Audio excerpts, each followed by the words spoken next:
Hello, hello, hi. Welcome, welcome. Hi, Akaza. Welcome on in.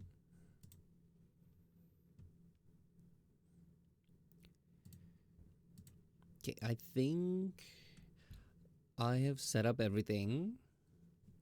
Yeah. But hi, welcome on in. As the title suggests, I have had coffee today, which means we have the energy, we have the strength, we have the power, we can finish this in one day. Are we actually gonna get art done today or are we gonna yap? Okay, we always start off by saying we're gonna get art done, but truth be told, there's a 50-50 chance of either. I want to practice doing both. Um, there was a time I got really good at doing art while talking, but then I don't know what happened. I kind of relapsed and slipped back into my old ways of just doing one or the other. But this is a simple model. I think, yeah, I can do both.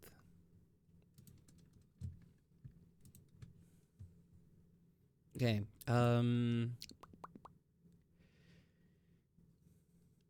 Do you know that Ben 10 is technically part alien? Oh yeah, his grandpa made out with that kind of purple alien thing, right? That's why Gwen has powers. I know they used to say that she got them from what's it called? That spell book, but I don't know. In the later one, what's it called? Ultimate Alien or whatever. The one where he's a teenager.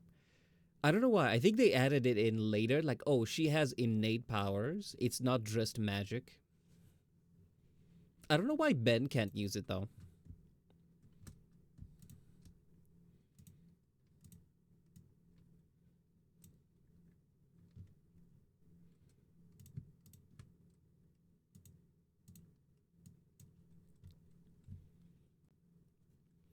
Anodyne. Yeah, that's the word. I forgot what they were called. I just know that I remember what she looks like. It was purple, almost made of light, I think. I feel like the Ben 10 lore is like very inconsistent, especially with the classic one. I feel like afterwards they put more effort into keeping things consistent.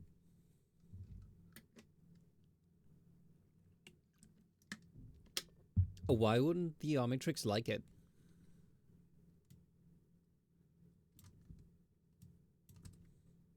Is there like an in-lore reason? I don't think I've watched everything.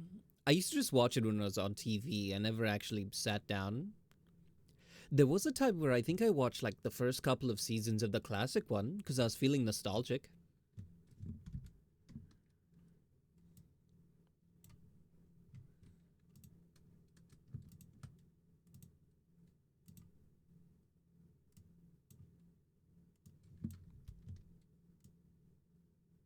So this is a bioluminescent octopus. I don't know if you've seen the pictures, but yeah, he's supposed to be glowy.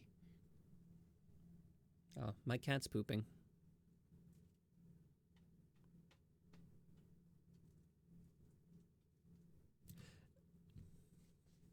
But it doesn't mix well with the Omnitrix. Ah, well, I guess, they're more energy based than physical, if that makes sense.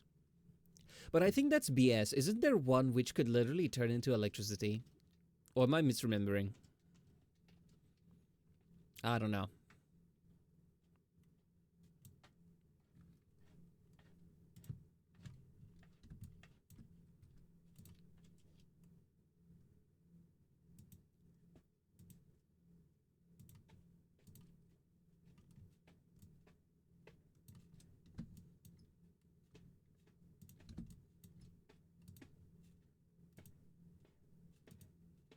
The reason the Omnitrix doesn't have a anodite is because they don't technically have DNA.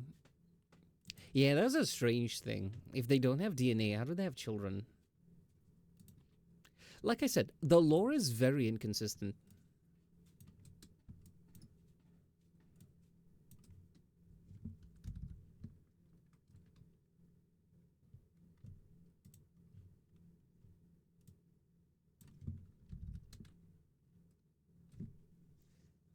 And NRG is made of pure radiation. Yeah, radiation doesn't have DNA as well. So, do you see what I mean by inconsistent? But then again, it is it is a children's show, so we shouldn't care too much. The thing I really liked was Generator Rex, because that one I feel like the action and the episodes were made for like a younger audience, but the plot line was made for the adults watching. Because it's a very dark. It's practically horror that would be allowed on like Cartoon Network.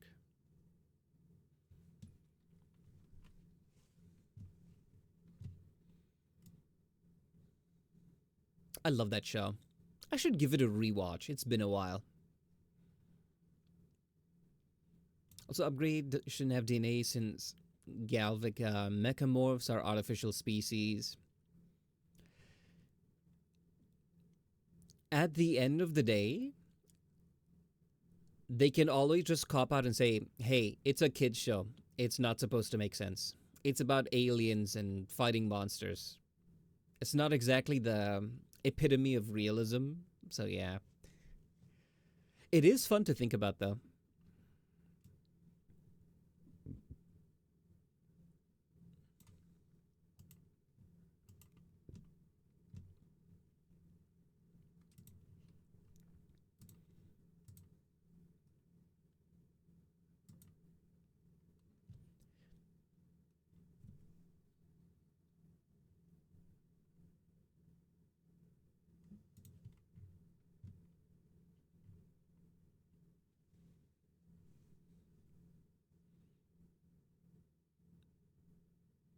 I mean, yeah, true.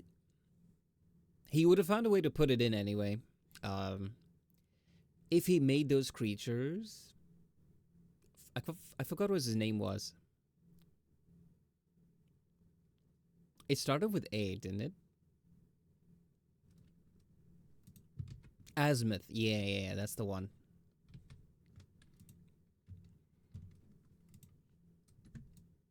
I think the later shows had a better plot line. The original was just hero of the week and then who we're gonna beat up today. Or what other wacky, crazy plot line can we get into, you know? I remember one where, in the classic one, is the episode was basically just he broke it with a screwdriver and now they have to deal with that problem. So yeah, it felt very episodic, which I guess is like the point for a kid's show, you know, which tunes like new episodes every week.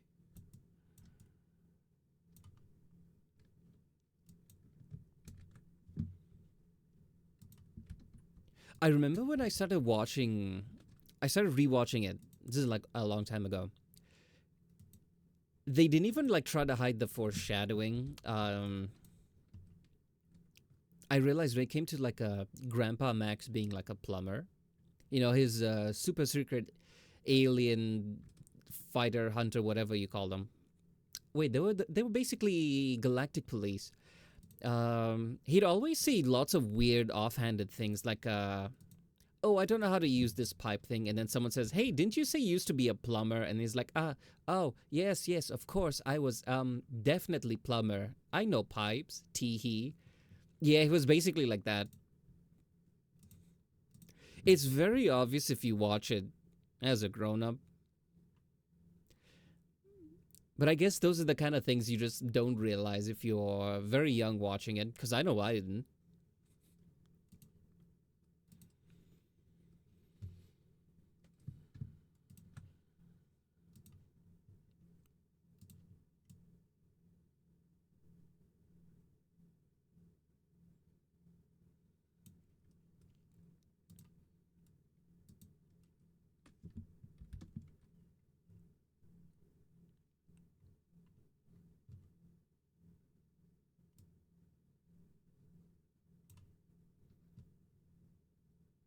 I feel like the funniest scene, it's a meme that I always see online where one of the characters, Kevin, goes is like, you see, you gotta treat a car like you got the way you treat a woman. And then his girlfriend just pauses and stares at him and says, "Go on." And he pauses, looks, is like, "No, I feel like I've walked into a trap of some kind."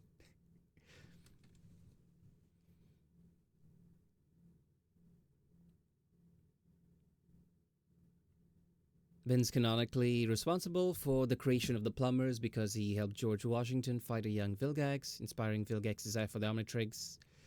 Oh, yeah, I know nothing about that. I don't think I watched that part. It does make sense because now all of their badges are basically like the Omnitrix symbol.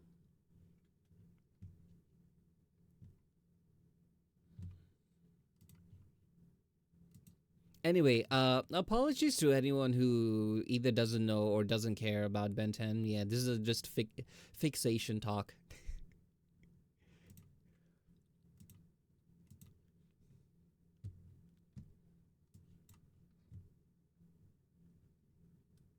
You know what? I'm not gonna apologize. This is our stream, you know? Oh, sorry. This is my stream. We can yap about whatever.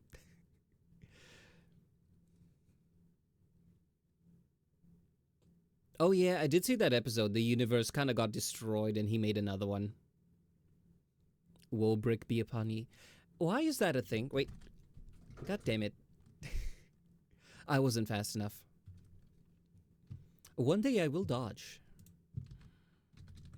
Speaking of fixations, apparently I get overexcited when I talk about live 2D.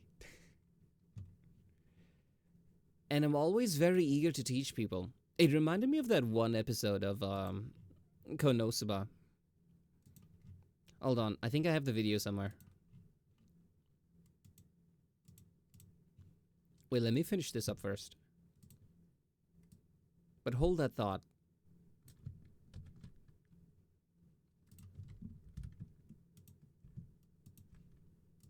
Hold on.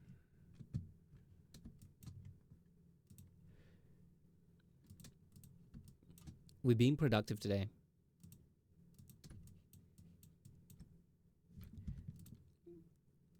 I have the video because I was showing Feather.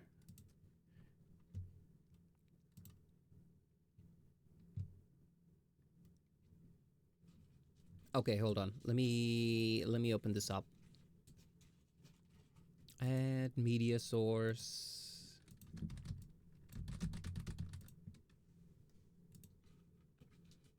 Hold on. This is basically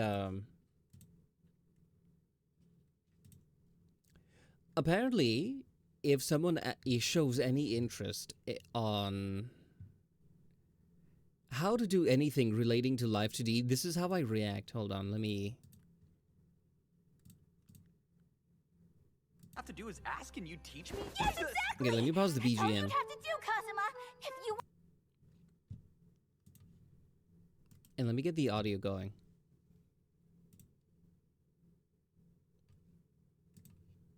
Hold on, where's this? I hope the audio is not too loud. Yeah, but apparently, right? Okay, here's the context. I was in whose chat was it? I think Feathers, right? And then someone is like, "Hey, I know how to summon Ordi." And then they go, and they write in quotes, they're like, "I'm kind of interested in learning about Live 2D." And then I make a joke about like barging in and offering to teach, right? Apparently, this is the impression I give people. Hold on. This video. Have to do is ask and you teach me? Yes, exactly. Wait, I don't know if you guys can hear it. That's all you'd have to do, Kazuma. I can't hear it. Hold on. Okay, there we are. Yeah, apparently. Ask and you teach me? Yes, exactly. That's all you'd have to do, Kazuma. If you want to learn explosion magic, I can teach you as much as you want. When you think about it, is there any other skill that's more worthwhile to know? No, there most definitely is not. Just say the word and we shall walk the path of explosions together. Way too close for comfort. Apparently, whenever anyone shows any interest in Live 2D, and I'm like, oh, if it's actually not too bad. I know it's kind of scary to like get into it, but if you just have someone point out what things are, It's actually super simple. And hey, if you have any questions or you get stuck, you can feel free to simply ask me and I'll be happy to help. That's the usual spiel I give most people. Apparently, I come off as a bit excited. And yeah, apparently I turn into Megami. But instead of explosions, it's live 2D rigging. Look, I just find it really fun.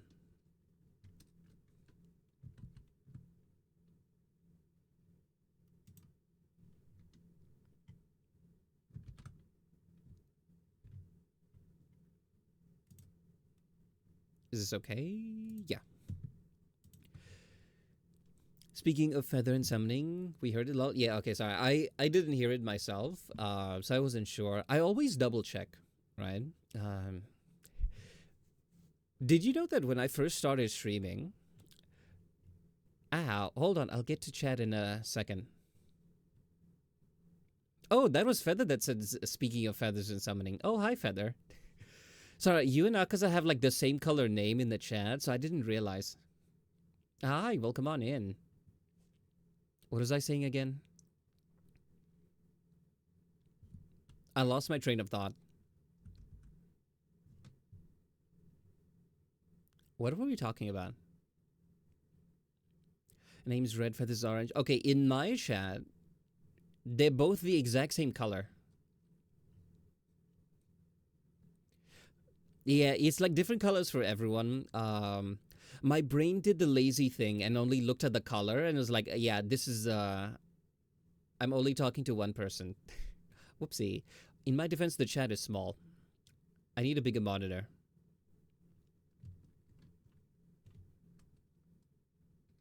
I realize Feather doesn't have like a normal human sleep schedule. They kind of just sleep whenever they need to. That's what I've learned.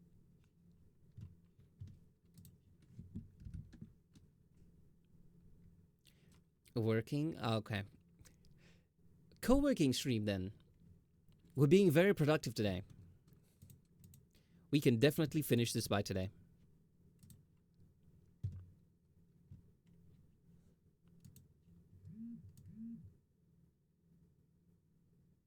We were talking about something, but I completely forgot what.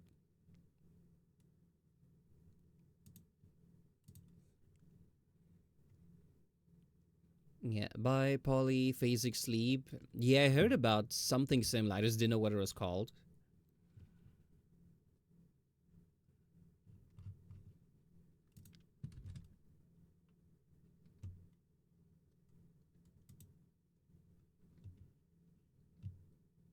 A dysfunction on 2 to 4 hours of sleep.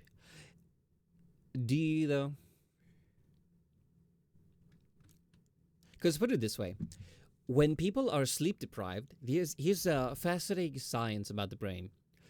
When students were tested on the effects of sleep deprivation and test results, the ones who were sleep deprived, they got worse scores, sure, because they're tired, can't focus.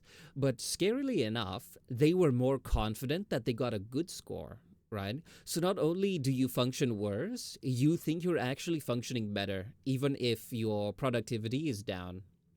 So do keep that in mind. Pay close attention to not how you feel, but what is the outcome of your performance. Like, for example, I may feel 100% great, but when I start to notice that my mistakes per hour starts going a bit higher than usual, that's when I get clued in, like, oh, maybe I need a bit more sleep. So yeah, it's really hard to tell. You can't go off of vibes.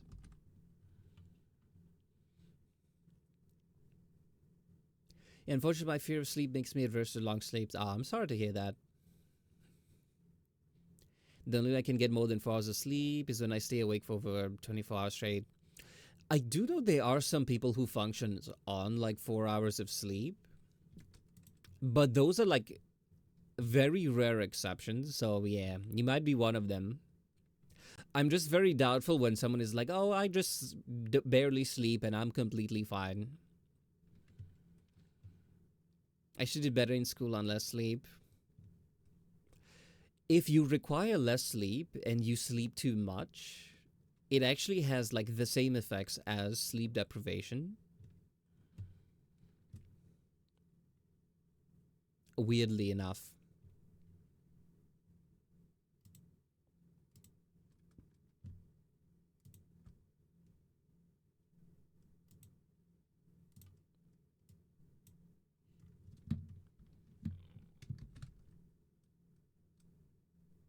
This is starting to bother me. I was in the middle of explaining something. We need grok here.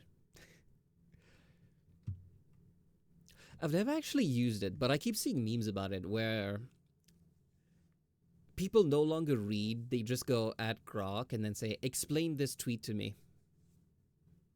Ow. Hey, you're supposed to warn me and then throw the brick. It gives me enough time to dodge. See, I have a dodge button now. Yeah, can't touch this. Okay, let me stop. My favorite meme born of that now.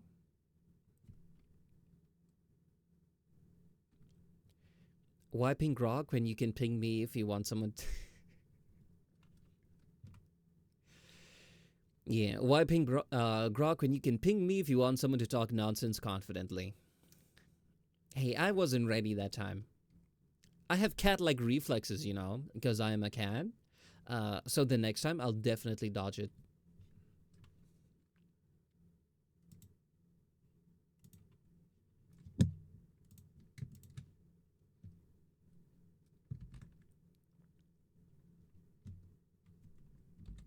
I did. Did I? Oh. No, it's okay. No need to dodge that.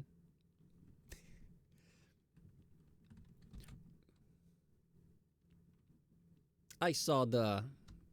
Oh, hi, Kay. Ow! I was distracted by money. Hi, Kay. Thanks for the sub. Deleted? I was bamboozled.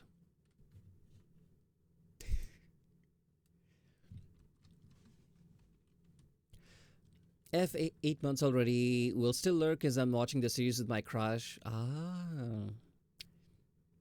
Let us know how that goes. So, betrayed and defeated? Yeah, I'm surrounded by enemies left, right, and center. You think I was a king in a court? Speaking to my council. You guys probably can't relate to that. Ow. Bye-bye all the nice people in Ori. Bye-bye. Right, we were finishing a model today. Woe beans be upon ye. Hey, I dodged that one. I didn't think you'd actually do it. I thought you were baiting, but hey, I kept my finger on the trigger. Guys, I'm so good at this. Maybe I should play Dark Souls. Yeah.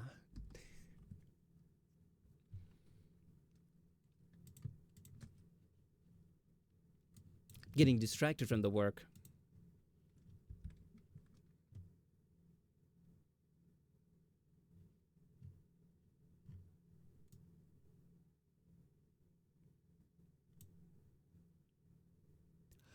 I was wondering why this is weirdly colored. Then I'm like, oh, there's a glow here.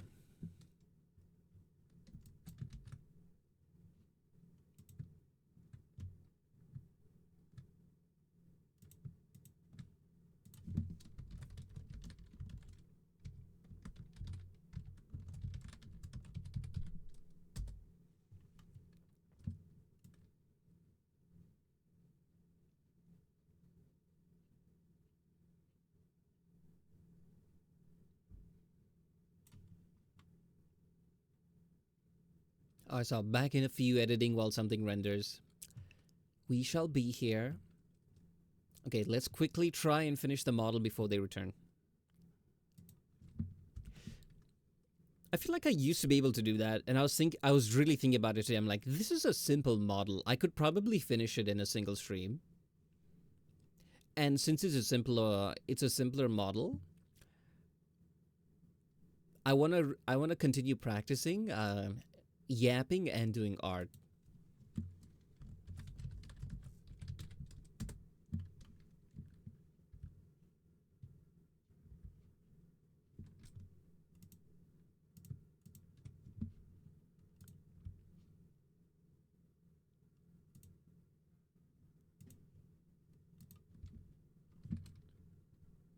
Hmm. Okay, what were we talking about before? Maybe scroll back up.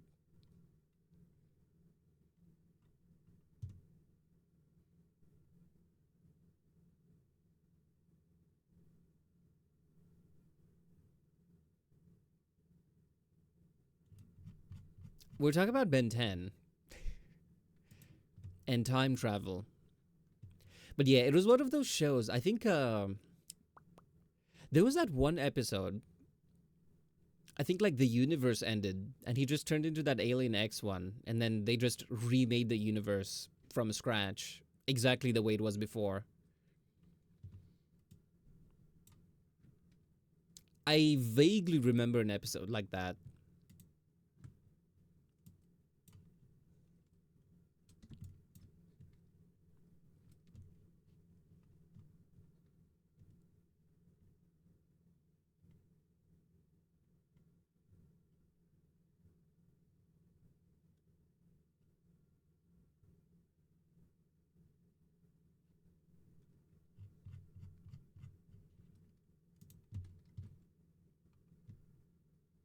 I don't think I like this song.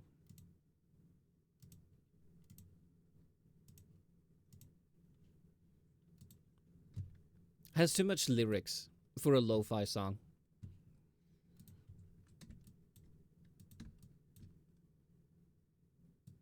Feedback also redirected the Big Bang. Maltrat at the end of the Omniverse. The plot lines get kind of wild if you think about it.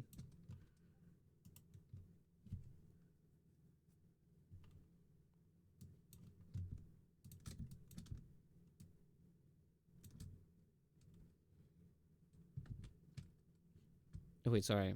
This is supposed to be opening like that. Yeah, especially for a kid show. I think they have to do it because it's a kid show, you know. That's why something like Dragon Ball Z is like just outrageous screaming and fighting, you know.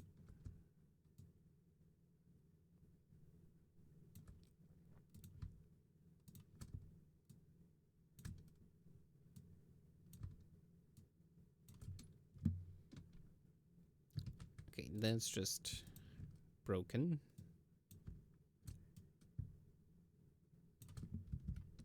There we are.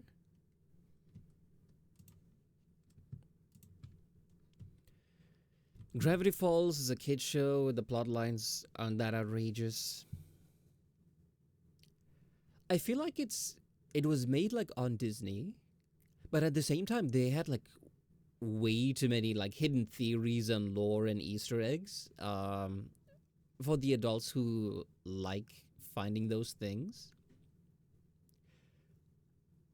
So yeah, I think it's made for like both audiences. Like a child watching it will just like enjoy the action and you know the show. But the plot does get kind of deep, you know. It's about interdimensional beings and cryptids and monsters and suspense and all that kind of stuff. I love Gravity Falls. Yeah, same. I really like it.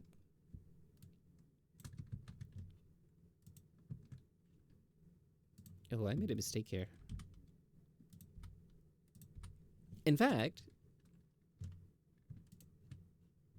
I had some Gravity Falls inspired art a very long time ago. I wonder if I still have it. Should be somewhere on my hard drive. I basically, what I was doing was, you know how VTuber mascots, right? Um, they all have like they all have a little part in the lore, right? Of whatever the VTuber they belong to. But the thing is, most mascots, their lore isn't really well known. So a little thing I did, this is even before I started rigging mascot models. I just loved mascots, like the idea. I did make some kind of a bestiary of a couple of what's it called, VTubers mascots. Actually, you know what? Let me see if I can find it.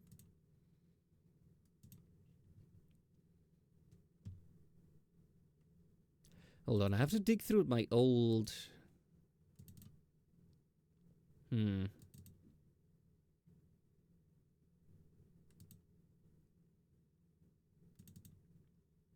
Where is this?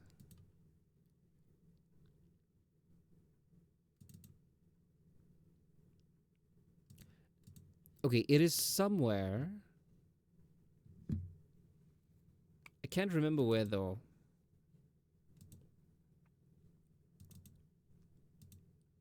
I could have sworn it was in my fan art folder. But apparently not. No, wait, here it is.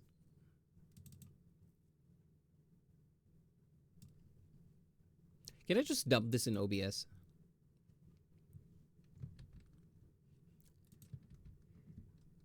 Ta-da. By the way, a beautiful trick with OBS.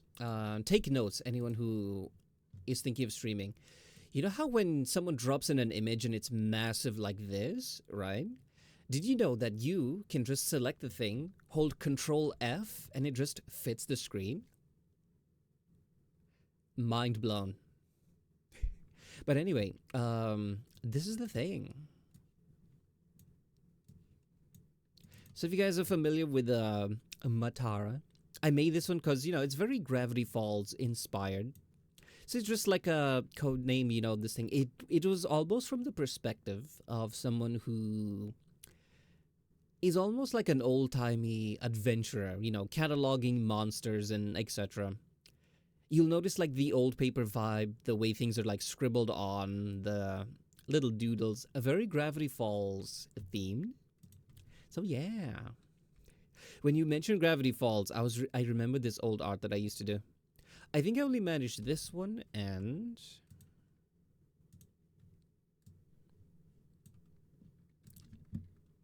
oops. And this one.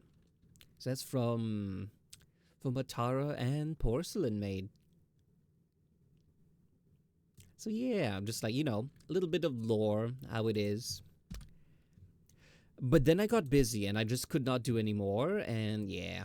Because I was interested in doing like the lore. I think I realized the best way to find like the lore is to be a part of the community, and I could only do that for the ones that I'm a very active member in, because like I'm always around, know what the lore is, because it's always sprinkled in here and there. Unfortunately, there's not enough time to watch every single channel out there, so yeah. I did try going to like Reddit and being like, hey, drop the best lore, yada yada yada, and then I can make the pages, but everyone's just like, hey, do this one, but provides nothing else except like, this is the name of the mascot, and yeah, this is the name of the mascot, and this is who it belongs to. They just wanted the thing, they didn't want to like help, because I was okay making it like a community project. Like the community compiles all of the lore, and then we make a page like that. But yeah, most people just like, I want this thing. Provides no help at all. So in the end, I was like, eh. I scrapped the idea, kept it aside. I'm like, maybe one day I'll like continue. Where's the Ordi lore? It's right here. I am cat. I am wizard. I do art. I do yapping. Yeah, that's about it. I do need to make lore one day. I'm thinking maybe if I make another model, that model will, how do you say this? I don't fail to dodge bricks. We've proven that I can dodge them very well.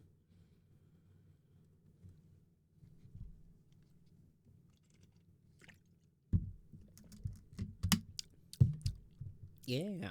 So I'm thinking if I make a second model, you know, a full body model like proper one, maybe then like I'll make the lore first so I know the elements to incorporate into the design. You've successfully dodged 1 out of 9,663. That is still more than 0, and I take that as a win.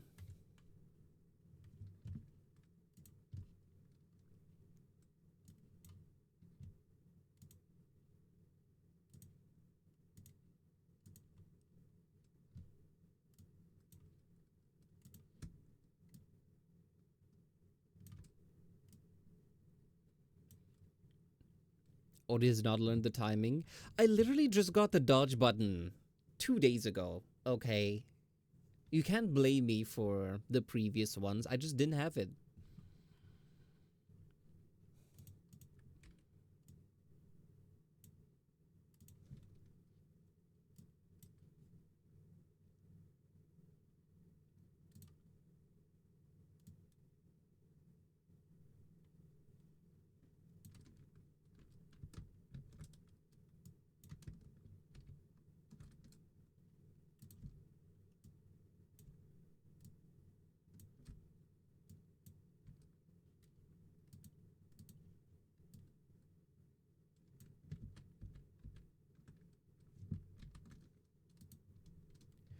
Dodge better become the chosen undead ashen one hunter tarnished. Yeah, I've never played Elden Ring. Dark Souls, one time.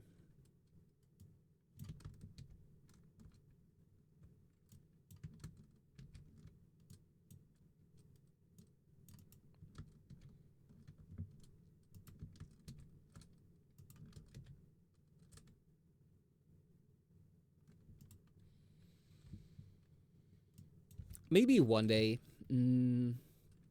I don't really do gaming streams here because I feel like okay, I have relatively short streams, maybe a couple hours, maybe 3. On an extra yappy day, if a lot of people pop up and there's like a lot to talk about, and maybe up to like 5 hours, as we all saw the other day. Throughout that entire time, I am almost yapping nonstop. If I needed to, okay, since the streams are short, let me be more articulate and not just vomit words. Since my streams are short, I can yap a lot and not die vocally. I treat it like a sprint where I give my all, very, very, all. Yeah, I treat it like a sprint, just all at once. Ow. Ha, I dodged that one. Although it did make the smacking noise. You hit someone behind me, so yeah. I hope you feel pleased with yourself. But yeah, the reason I don't do much gaming is because whenever I go to stream, I feel like I'd rather just yap with everyone, have a good time, talk about whatever topics pop up. Unfortunately, when I play a game, I kind of lock into the game and I don't talk to people as much, which I don't know. I feel is a little bit boring, maybe like from your perspective as well as a little bit of mine, because I show up to yap with people. If I wanted to enjoy the game, I'd probably just play it off stream. But if I wanted to do longer streams, it might help if I did do some gaming as well. Treat it more like a marathon rather than a sprint. So it'll be probably more yapping, but not as intense. I did experiment with this like one time where I would do art for like a couple hours and then follow up with doing like where I'd normally end. I'd just follow up with a little short gaming stream. I forgot what I even played. I think it was dating sims. I wanted to try just something simple where we can barely pay attention to the game and still continue yapping. But yeah, I did run that experiment and it seemed to work out fine. So who knows what the future holds? Maybe I should have like a list of games to play when I don't feel like doing art that day on stream,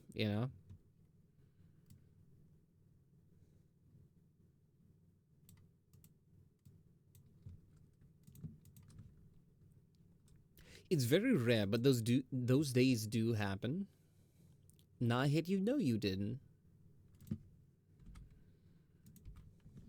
I clearly dodged. But yeah, there are some days where I'm like kind of tired. I'm like, do I even want to do art today? And by that I mean like art on stream, because more often than not, I've already spent the whole day doing art anyway.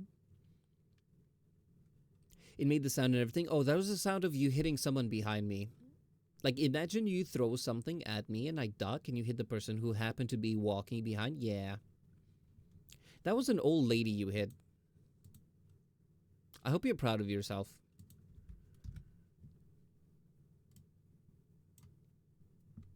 This is too wide.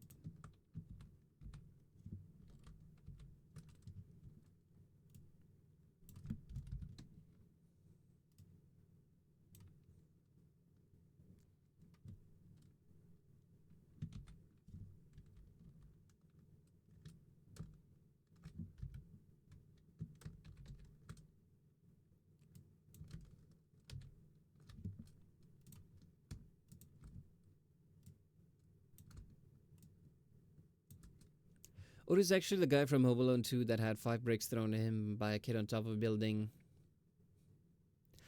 No, not accurate. That guy only had 5 bricks thrown at him. I have had 9,665 bricks.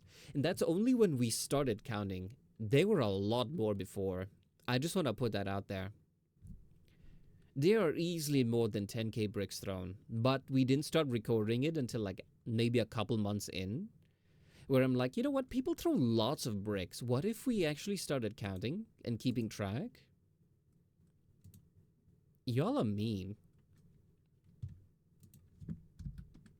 What have I ever done to deserve this? I have never done anything wrong. Like ever. Should be ashamed of yourselves.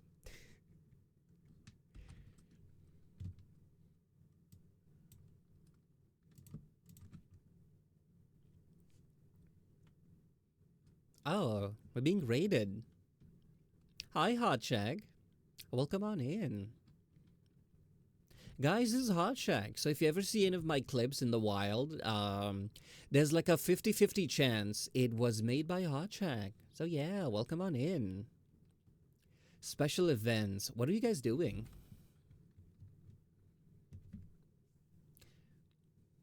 I feel no remorse for throwing bricks at you, Ordi.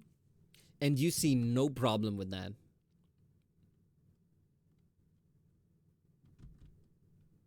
You're throwing bricks at a poor innocent cat that has never done anything wrong? And you see nothing, you see no problem? Ow. Hey. The Shack Show? Oh yeah, I think you showed me once. It was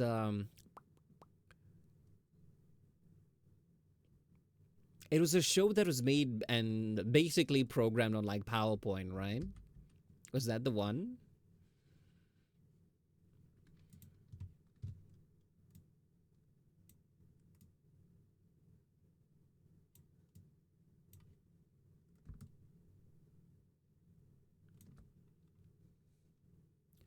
Or it is no remorse to be had? Throwing bricks is funny? You sick bastard.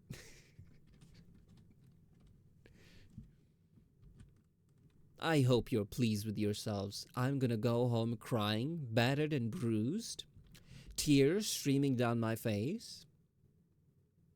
All for your sick amusement. Also, I need to fix this model. You can still see the transparent eyes that hang out in front of the clothes. When I say this is a very janky model, you guys should believe me. I am. That's even worse.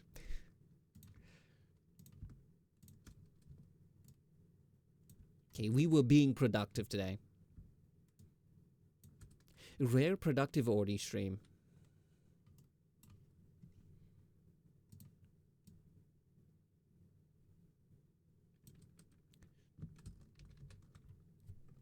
Wolbrick be upon ye.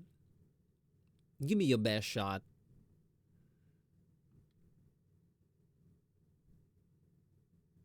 Cute model, by the way. Take care. Well, thanks for stopping by.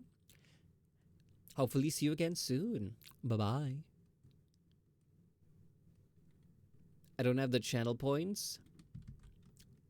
Perfect. He's out of ammo. Now we can make fun of him and he can't throw bricks at me. Hi, Goldie. Welcome on in. Ow. See, I dodged that one. Yeah, you hit the poor mascots. Anyway, for those tuning in, I have a dodge button now. Oh, oops. Wrong button.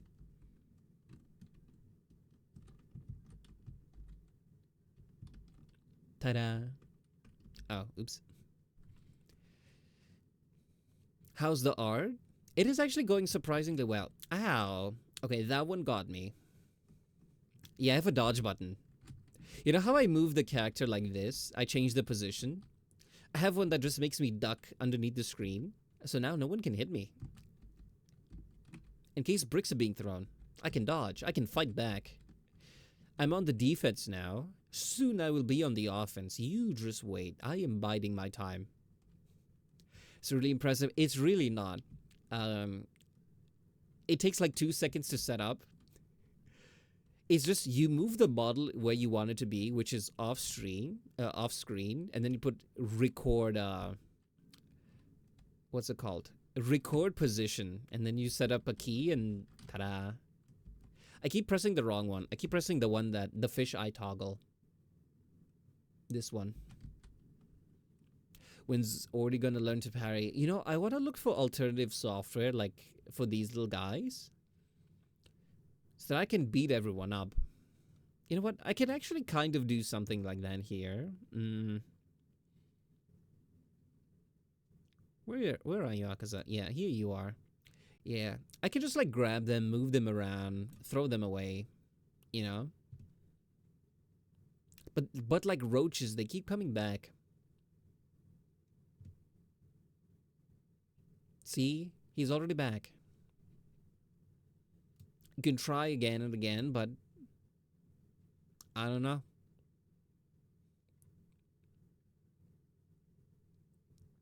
Or to be looking at us like they're about to ask if we've got games on our phones. True. And it only works if I'm in this position, because you know it's based on the screen, not the model. So yeah. Hello. I knock on you. You hear a knock on your doorbell. You check through the peephole, and this is what you see. Do you open?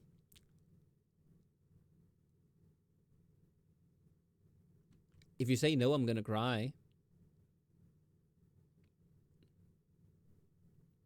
No? Fine then. I'll just wait out of sight here until you go like pick up a package. And when your guard is down, I'm gonna run in and then I'm gonna lay on the couch, and then you're gonna have to adopt me. Anyway, that's basically how most people get their cats.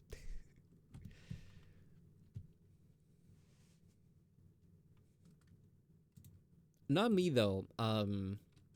Julian was very friendly. She wanted to like come into the house and follow me, but like I knew I couldn't take care of a cat because I was an international student.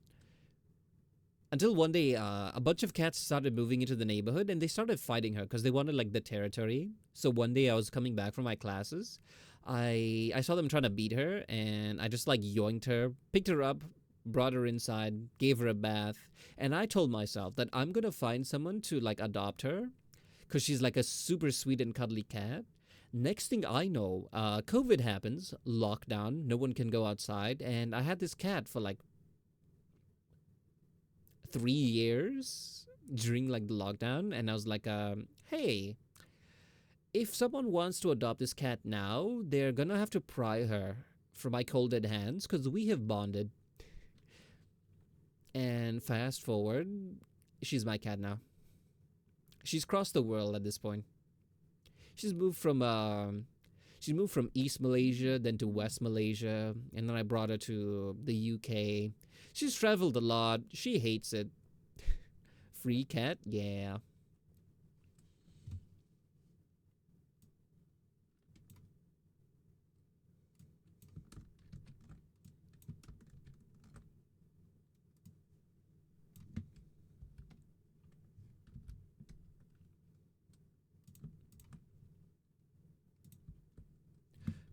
Honestly, I think all cats are free if you just like go to a shelter. I don't believe in buying cats. I feel it's mean.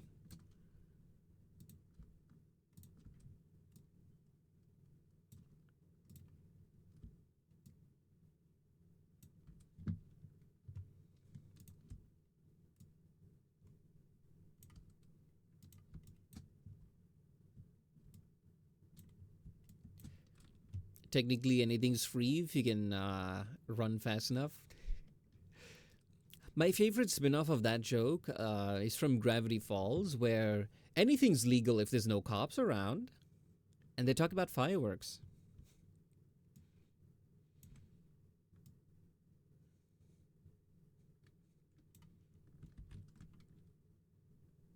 Please don't rob people and then blame me for it.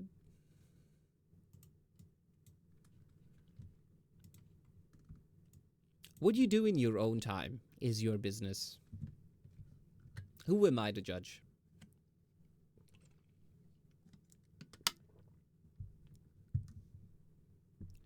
That wasn't the fireworks episode. That was the fair episode. Yeah, but they were talking about setting off fireworks. I think Mabel asked him, do we have someone said, like, if it's allowed. Oh, hi, Kay. Well, hi, Kay. Welcome on in. What happened to your movie? Why are you here?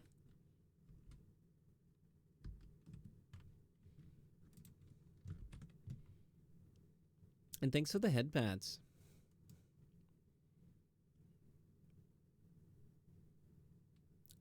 The crush wants to watch more BL series with me. Oh, that's a good sign. Ow. Hey, I was not ready. You have to warn me. Because I have a dodge button now.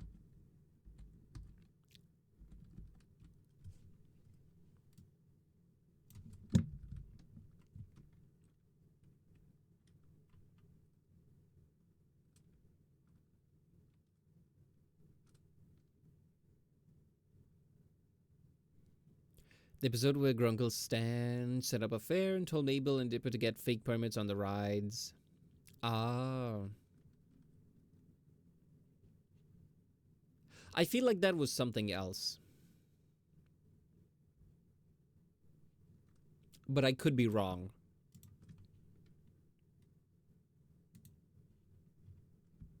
And I don't think I care enough to check it out.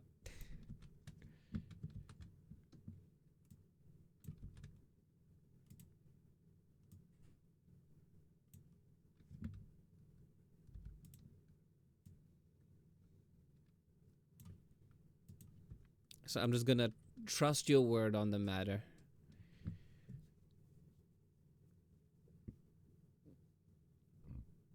Notice that episode, you can trust me. I'm autistic and memorize things I enjoy. You know what? Say no more. I believe you.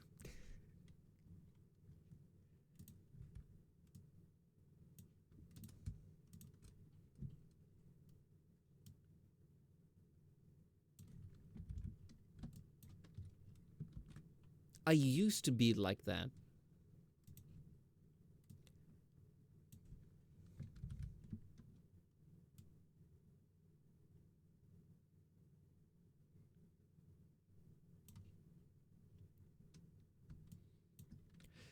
I know the exact chapter that the first half of episode 21 of Delicious in Dungeon adapts.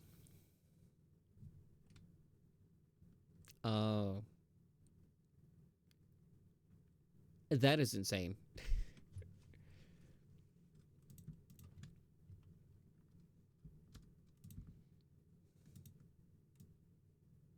I say that in an impressed manner. Slightly concerned manner. But more on the impressed side.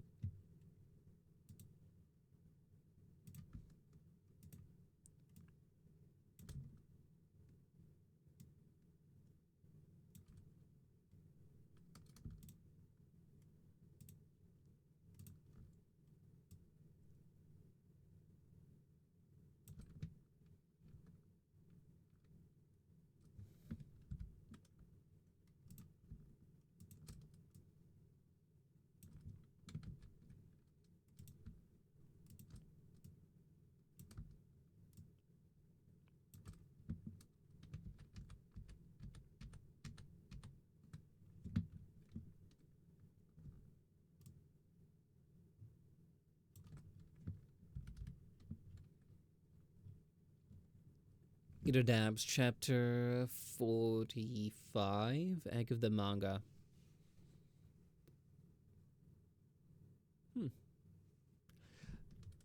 I've never read the manga, but I'll just take your word for it. The frown is a little wobbly, but I think it's okay.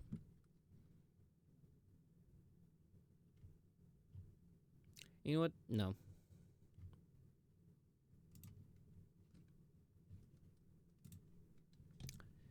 We can fix it.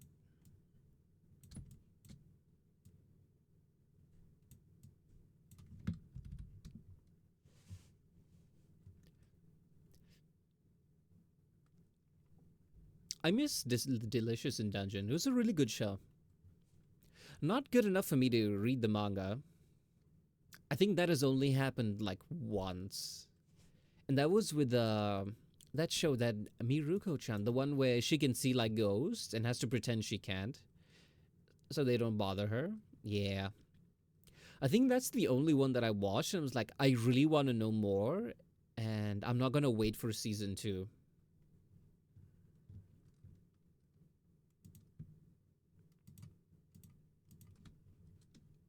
I don't even think they do have a season 2.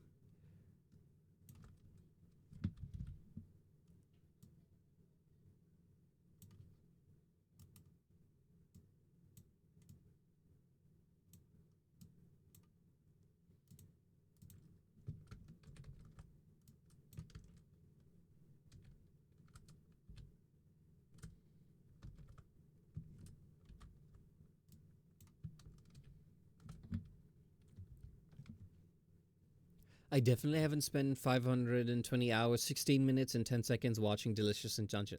Okay, that show is. There's only one season. How many times have you watched it? Hi, Chumrand. Welcome on in.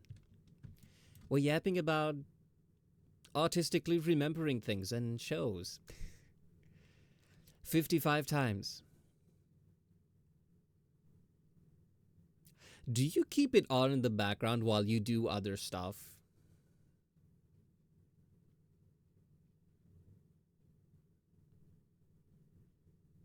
No? Oh, we have a new ad screen. Delicious in Dungeon with Domino's is such a heavenly combo. I'm jealous. I haven't had pizza in a while. I bought very expensive flea medicine, and that ate into my pizza budget, so I'm like, maybe I should avoid it. Also, we have the new, you'll notice our ads in progress screen is a little different. You know, before it just said ads in progress, waiting for them to finish. But I just wanted to make people know that, people don't miss stuff even if like the ads are running. Because I'm not going to ask people to sub. This is not a pay to win channel, and I hate ads. I used to have the capitalism noises thing down here, but now I have one of a guy just saying I hate ads. Actually, let me make it bigger. Hold on.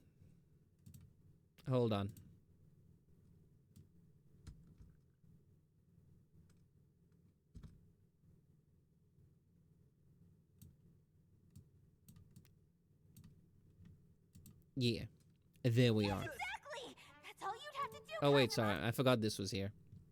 Oh, the context for this was apparently every time someone is interested in learning about Live 2D, I always go like, hey, I can teach you. You can, it's not that hard. You should just do this. If you have any questions, feel free to ask. Now, I said that to like a few people, and apparently that's the most excited I sound whenever anyone asks. And yeah, I remember this one scene from Konosuba. Apparently, I am Megumin. Do is ask and you teach me? Yes, exactly! That's all you'd have This to is do, the energy I Kazuma. bring, apparently. If you want to learn explosion magic, I can teach you as much as you want. When you think about it, is there any other skill that's more worthwhile to know? No, there most definitely is not. Just say the word and we shall walk the path of explosions together! Way too close for comfort. It felt a bit too accurate, and I don't know how to feel about that.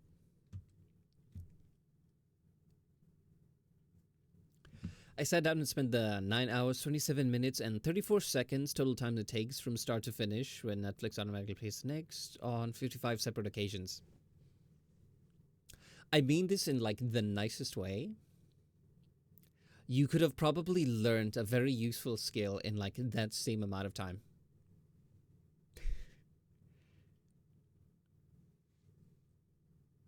Laios is my second favorite character in the series. To be fair, I like the elf girl.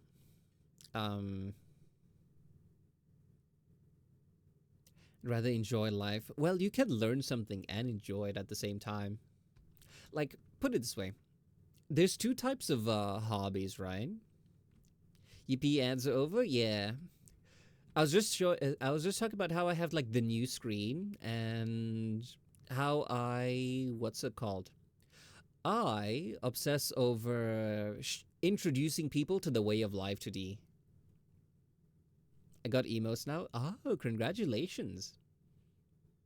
I didn't know you streamed. Did I?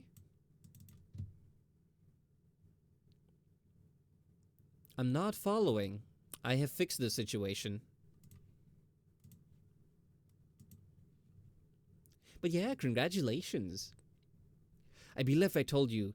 I must have forgotten. I apologize. Not to worry. I have followed.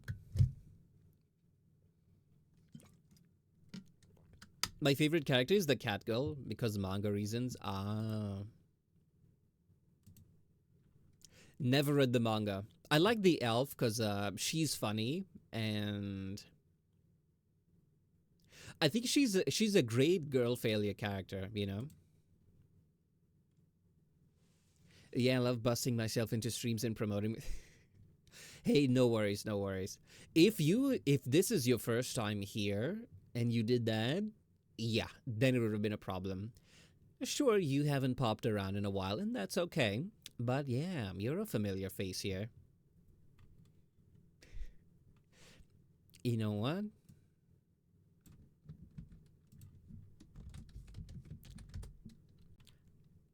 There you go. Why are you flying? Oh, is that what happens when wait, does that happen when I shout people out? I've never done that before. Well, I've shouted at people out before, but I don't think they were ever in like the chat to do that. Hold on. Oh, sorry, there's a cooldown, yeah. Whoopsie. But oh, that's actually such a cool feature. Like if someone is in and then I do the shout out, it like pops them up. Because I was wondering, I'm like, why the hell are you flying? I think when people raid in, that's usually when I give the shout outs. I think when people raid in, the bot automatically shouts them out like instantly, but I think it does that before they appear down here, like in case they're already following. Ah. We learn new things every day.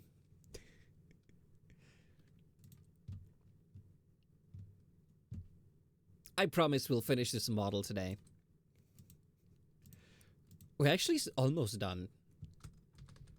Because this model, literally all we need is to finish the mouth and make it jiggle. That's it. Left and right for a round boy is, you know, very simple. Cute octopus, thank you. A fun fact about this model. Okay. Now, when people commission me, this is a bit of Ordi lore. When people commission me, I have like a wait list, in so to speak, right? So the way I do my commissions is I just accept them and then I do them in order of acceptance. Like if 3 people come and commission me, I do them in order of which like they showed up and made the commission request, right? Um, that being said, when mascots became such a big thing and everyone was scrambling to get them, when all the big VTubers started using mascots and they set the trends, now everyone wants a mascot, so they go to VJet and they type mascot live 2D blah blah blah. Since I was making them very early on before they like really exploded, just for fun, I tend to be like one of the first things to pop up on VGen. As a result, I did get like an explosion of commissions, and taking the advice of a random stranger on Reddit of all places, instead of closing commissions, I just take the latest ones and put them at the back of a queue, and that queue extends at any given time about 6 months. So if someone commissions me and they don't pay like the rush fees or whatever, or have like strict deadlines, usually they get their model like 6 months later. That being said, it had gotten to the point where the person who commissioned this model actually is graduating before the model was done. But instead of canceling the commission, what they did was like, oh, can we make like this other design instead? Because then I can give it to a friend of mine who'll be like taking the model over. So it's like not wasted. They don't get a refund, blah, blah, blah, that kind of stuff. So yeah, apparently I take forever to get around to finishing people's commissions. And I want to change that. I did for like a short time. I started speedrunning as fast as I can, consumed an unhealthy amount of coffee, and I think I did like a month's amount of work in like a week. Actually, like half a week. But I think it was a bit unhealthy on my heart to consume that much caffeine. So I went on a little bit of a caffeine detox for about a week, and it sucked. It was terrible. But I feel like I've recovered enough, and now I'm back on my caffeine. I've rejoined the dark side, or whatever the title is today.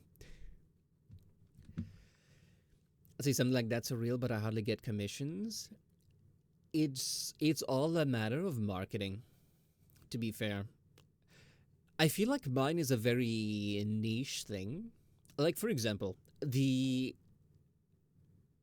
it's not like I did something super crazy and super unique that's why I get like a lot of commissions. For me, it was mostly I had this hobby, right?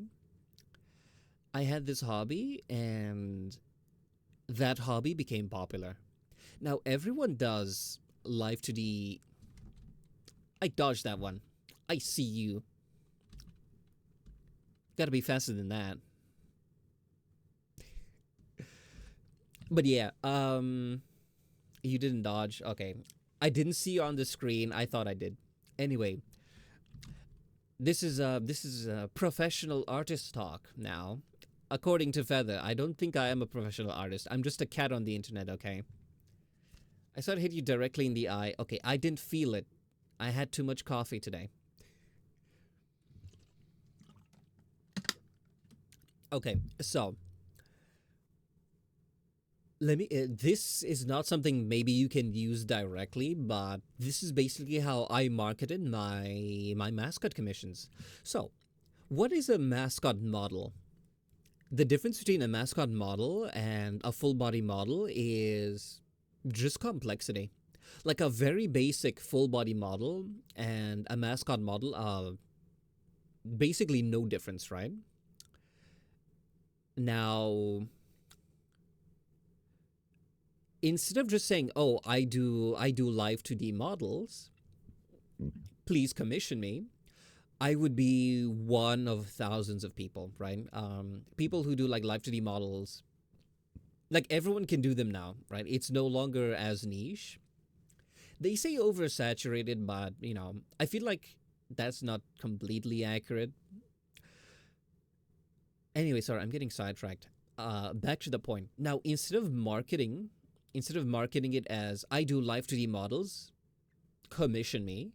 Instead, what I did was I started making little mascots for fun. You know what? Let me pull them up. I started making them for communities that I was in. I have Doki Birds, Dragoons. I have all three Dragoons. Although the third one, the long one, I don't have them here. What else? I have Matara's Momos, right? I have Matara's Momos. Which ones else do I have? The ones which I've saved as items. I have Ina's Takodachi, right? Oh, ooh.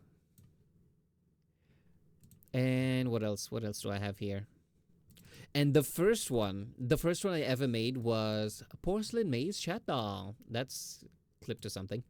So yeah, I wanted to just, this is the one that started all. This is my first ever mascot model. I wanted to practice rigging something solid, right? Because, all of them jiggle. But what if someone wants something that's made of metal, made of wood, right? So I was like, okay, I can practice making this one for fun. No one commissioned me, no nothing like that.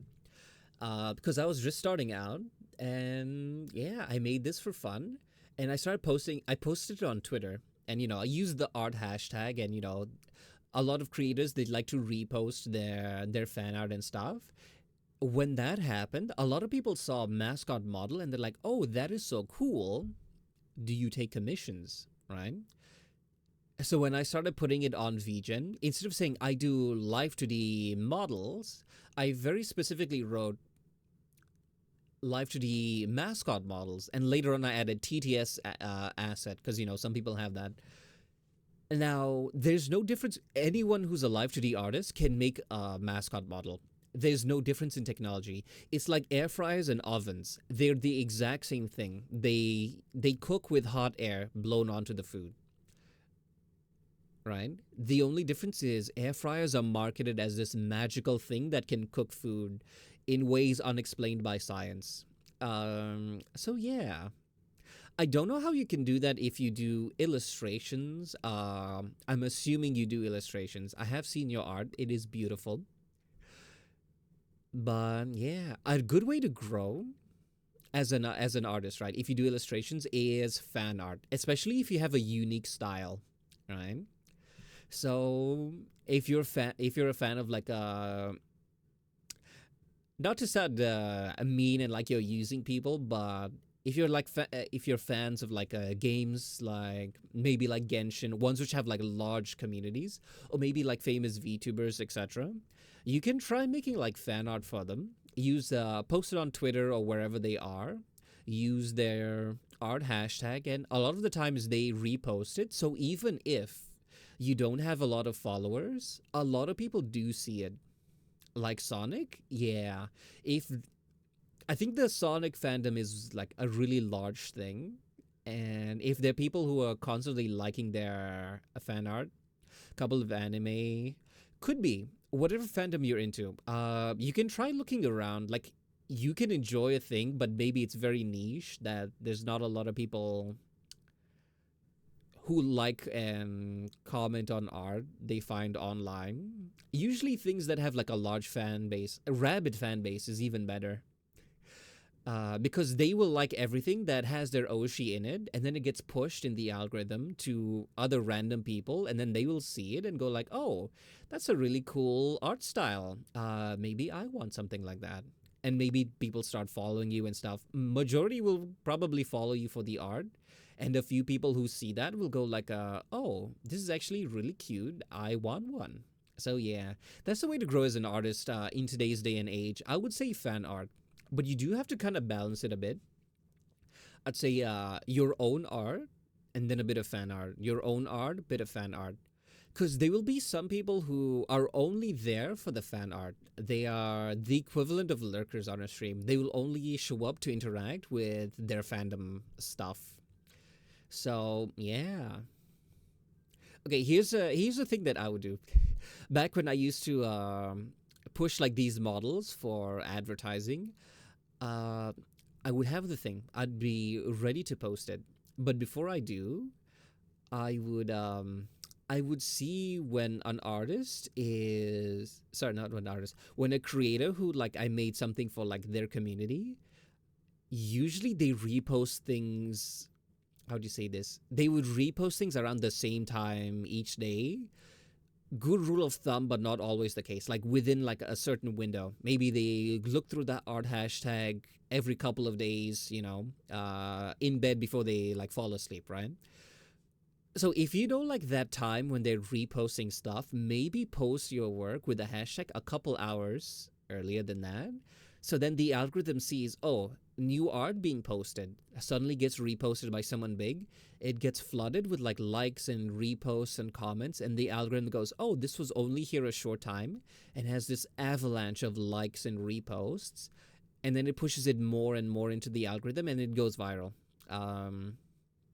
Yeah, that's something you now know.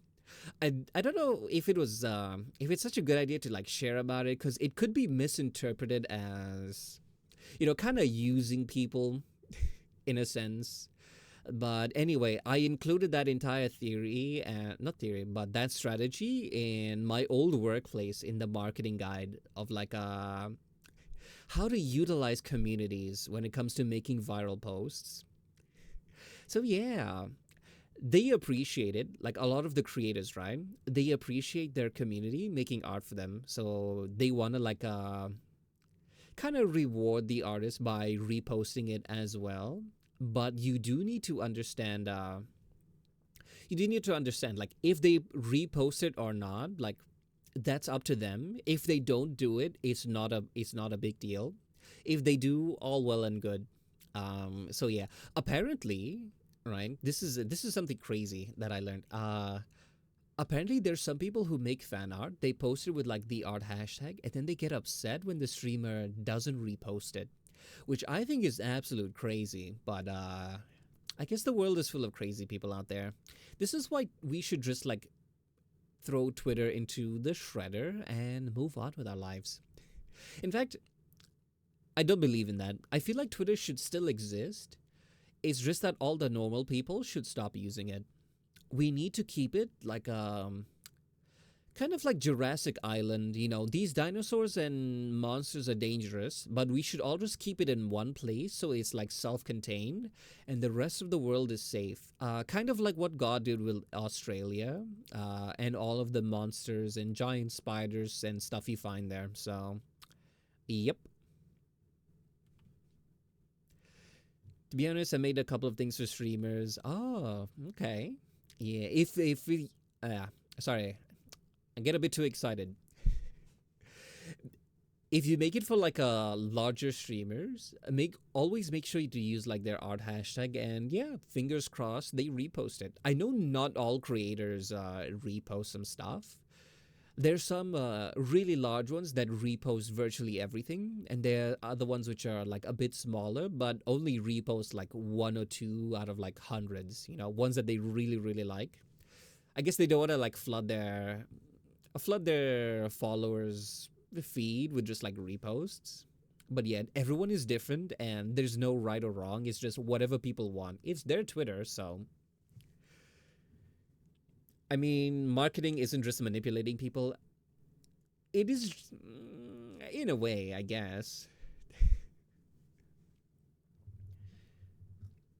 Oh no, my streamer didn't repost my art. Womp womp broski. Exactly.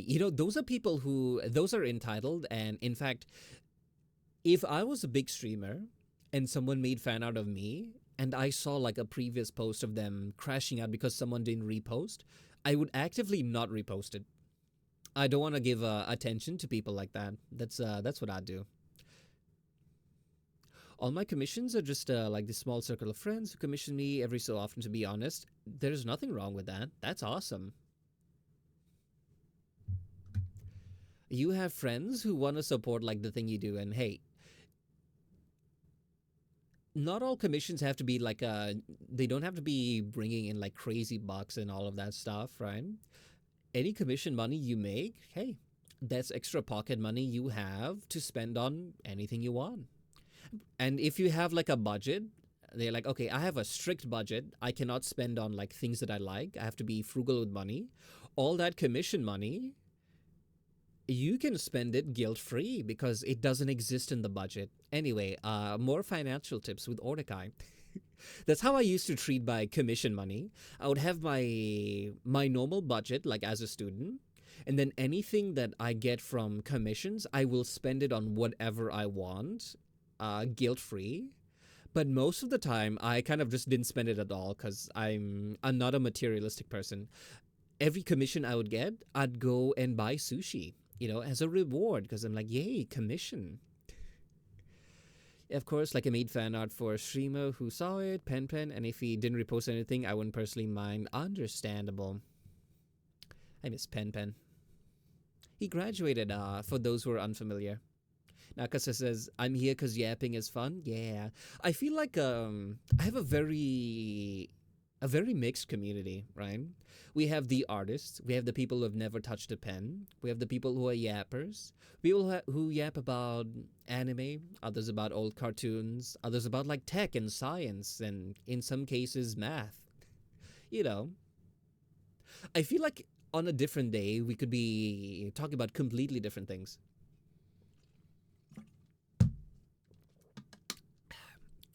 What's a good way of putting it? Like, I feel like it depends on if earlier that day I saw something interesting, right? I was like, oh, I saw this science documentary, and then we started yapping about that one for a while. Very sciencey stream. But say like today, we just started, and out of the gate, Akaza comes in, and we start talking about Ben 10. We spend like a full good hour just yapping about that. But yeah, on the point of making art and people not reposting it, a lot of the times the people who make like how do you say this? A lot of times the people who make that kind of fuss, they usually make just art of like large creators because they want those creators to repost it because they want the attention. That's like it. I don't think I uploaded it to your server's art channel. Oh, feel free to do so. Yeah, I want to see it. I can pop it up here. Also, I've been learning to just drag and drop images onto OBS. Before, I'd actually just click add new source, local file, media, find it in the folder, you know, that whole hassle. But yeah, I learned that I can just drag and drop here. Also, one day I want to make a toggle where, you see like the ones at the bottom corner? I can actually toggle them on and off with the push of a button. Right? I want to make a button that just like throws up all of the little mascots on screen. And I'm thinking, oh, that would be really great for like raid intros. Because, we need to show like people very quickly like what we do here. And like, oh, I'm Ordikai. I make lots of little mascots. And I push a button. They all they all just get thrown on screen all at once like this, but more. And then, yeah, we can just quickly toggle them back off. I uploaded it. Awesome. Hold on. Can I just drag and drop this here?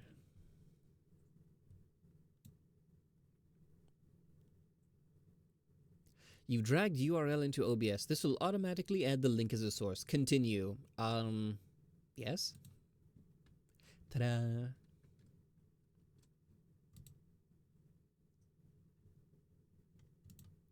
Ooh, is this one of those like sorry, I've zoomed in. Oh, I have I don't know whose art that is. Yeah, it is gorgeous. Whoever they are, great job. Also, I love the not time lapse, but how do you say this? The 2021, 2023, 2025. I actually have that with a VTuber model. Hold on.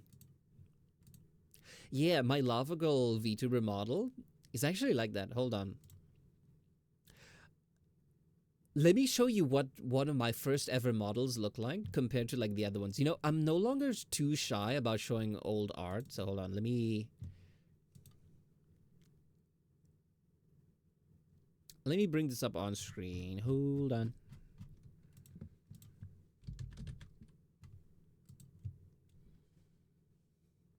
Yep, that's improvement over 4 years. Yeah, this is I think version 2.0 of, I wanted to go for like a lava themed anime girl model, right?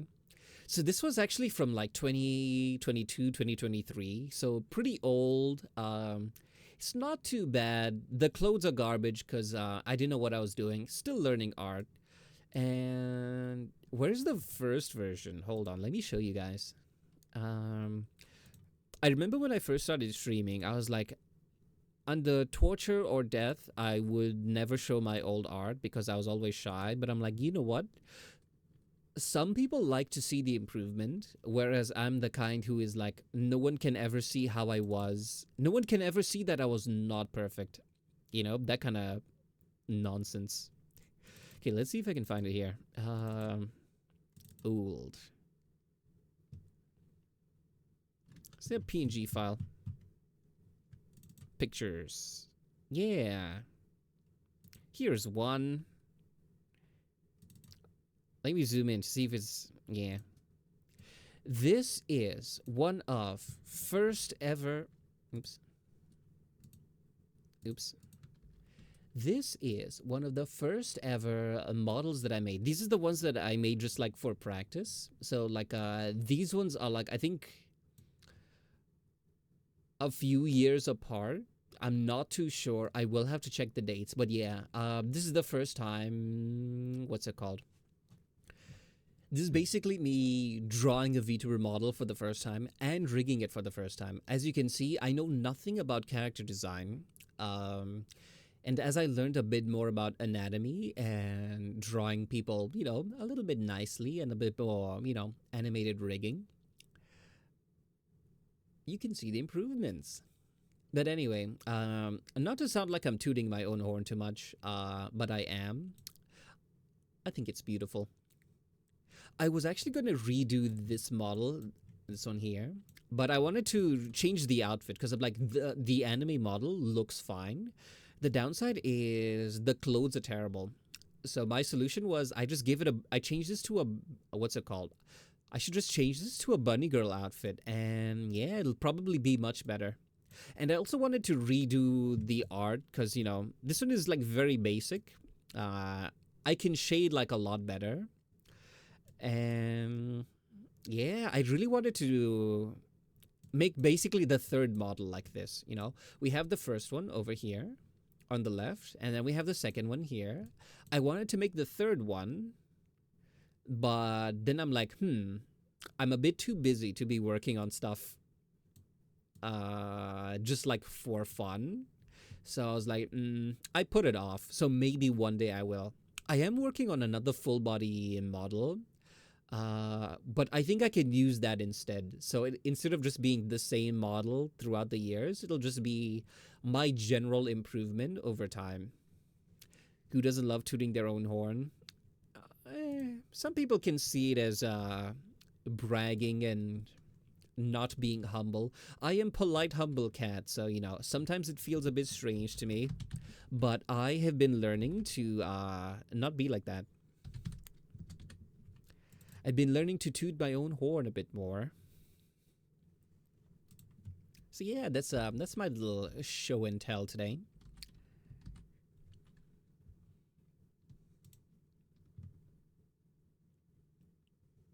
That's actually absolutely a good thing. Yeah. My way of kind of normalizing it in my brain is I do it as a bit. Um, like, for example, before I'm like, how would you say this? I would never go and be like, oh, I am a good artist. I am this and, you know, stuff like that. I feel a bit shy. What I do is I've been training myself as a bit. I just go like, oh yeah, I am a cat. I am obviously like the best at everything that I do. I do it kind of jokingly as a bit, at like over the top, a bit too much, right? So in my brain, it kind of negates the not self-deprecation, but the overly humbleness, if that makes sense. Guys, I'm literally so awesome and cool, guys. Exactly. I do dumb jokes like that. And yeah, it actually helps a little bit, to be honest. Because if your brain is leaning too much to one side, you just put a lot of weight in the opposite direction as well. And then, like, your brain kind of just is like, yeah, this is too crazy, but this one may be a bit too much. It does, though, right? Exactly.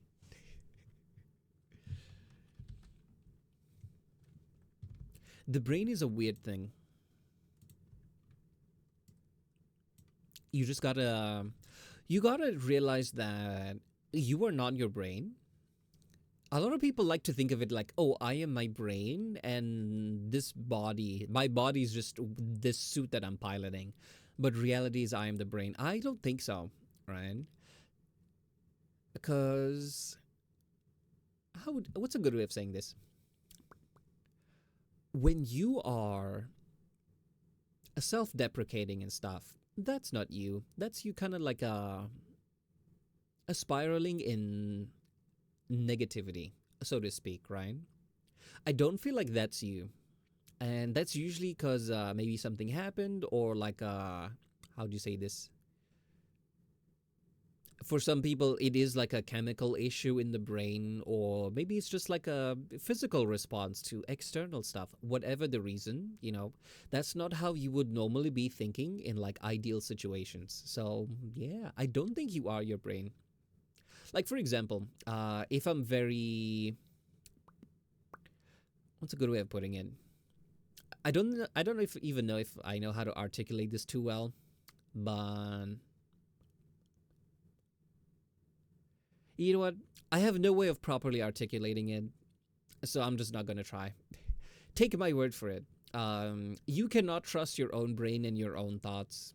So always look at it from an objective standpoint, even if it's yourself. Like when I started streaming, I was usually super nervous, but I started saying, "Guys, I'm literally the goat" as a joke, and just like that, I stopped being nervous. Ah, yeah. There's little tricks like that, as well as just simple practice. Like over the course of a couple months, I never got nervous streaming again. Ah, I'm glad to hear that. It does take practice, you know. I feel like that was actually my plan, right? When I first started streaming, I was kind of nervous, and I was like, I am not gonna advertise this stream anywhere, right? I have Twitter, I have all sorts of stuff, like other platforms where I could kind of like bring in maybe a couple people.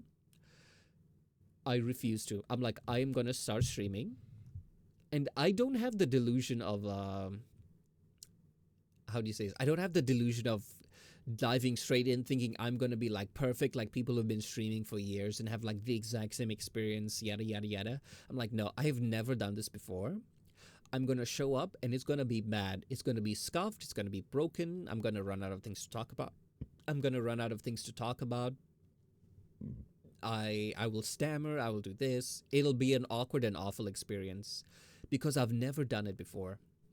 What I wanted was I'm gonna stream to no one for my first full year. Because like usually that's what I hear. People are like, oh, if you don't advertise anywhere, no one will pop in. You'll have zero viewers, yada yada yada. Importance of marketing to on like shorts and other places because you know Twitch discoverability, yada yada yada yada yada.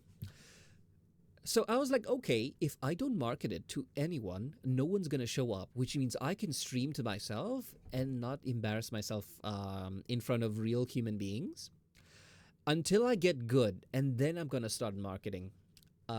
Anyway, weirdly enough, I think I got like a couple people just randomly wander in, which usually never happens in Twitch if you're just like starting out, especially.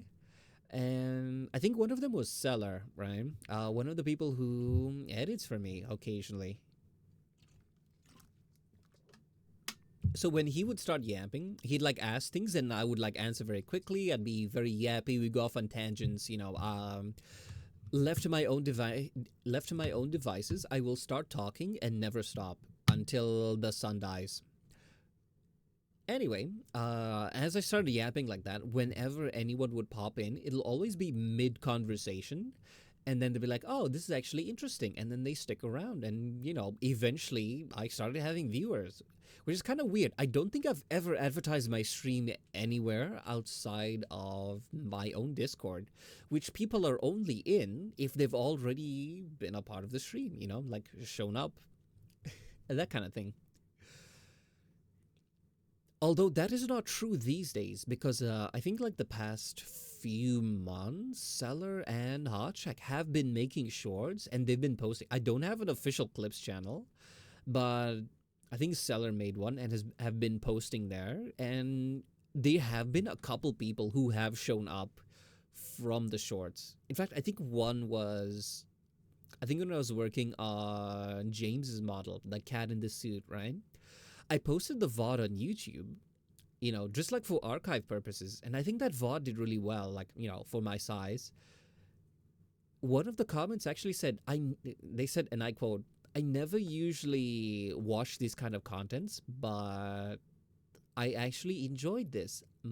I'm interested in seeing more. And I don't know if they actually showed up here or anything, because like maybe they have a different username. But yeah, I was like, huh, interesting. To be fair, a lot of times my streams used to go real quiet, but to be honest, it's okay to be quiet on stream because I kind of see streams as a representation of the streamer's personality. Understandable, yeah. Like if I don't have anything to say, I'll shut up, and that's kind of my vibe. My streams got. Oh, okay. if you're doing art on streams, I don't know if you do.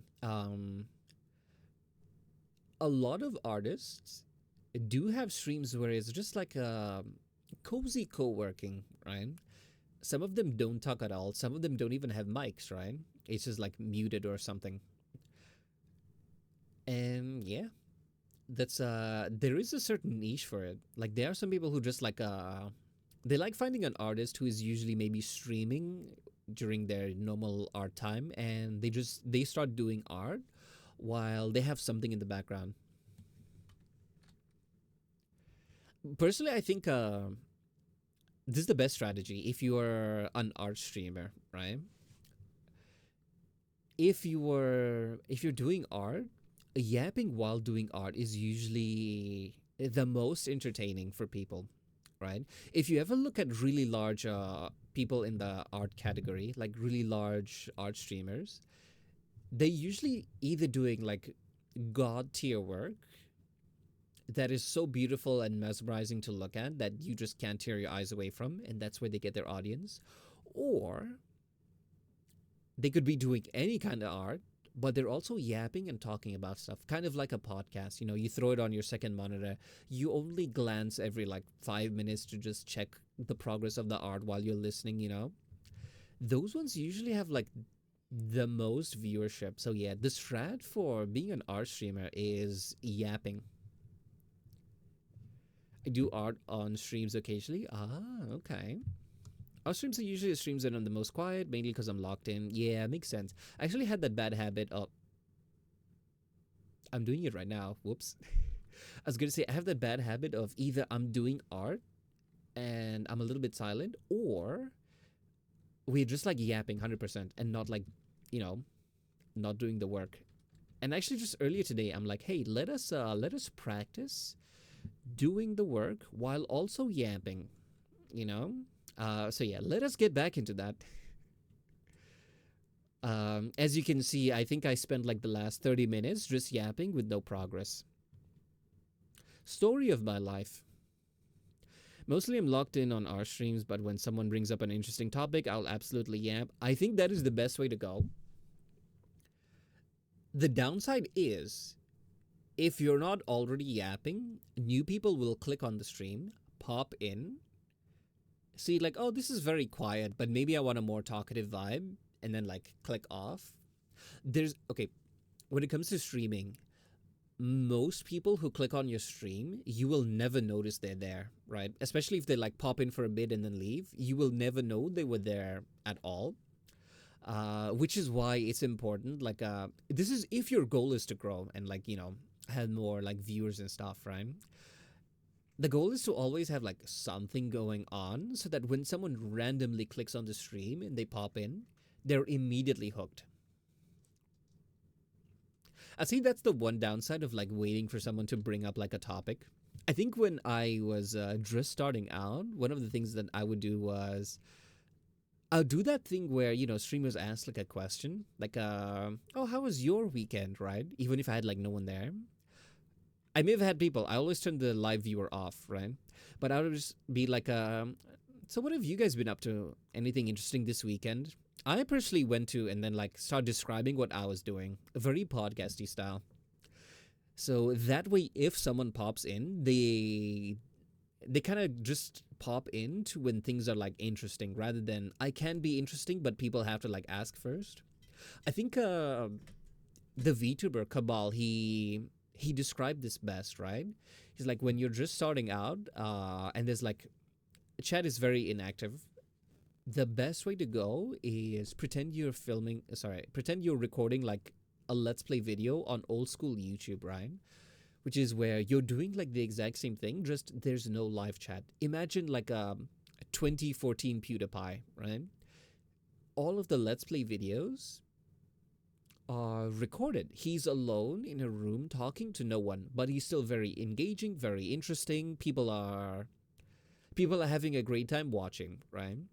The only difference is, instead of a live chat, it's comments after the video is done. Like, that's the interaction with like the chat. I would say streaming is a lot more interactive because you can like talk to people in real time.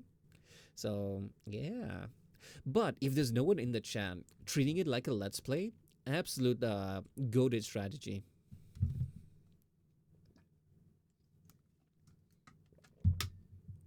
Yeah, honestly, when it comes to art streams, it's normally just art I make in my free time, but I decide to stream it because why not, understandable. Like I said, there's usually two kinds of people who want to stream. There are those who want to like grow, make it big, yada, yada, yada. They might even just do it as a hobby, but still like want to grow, right?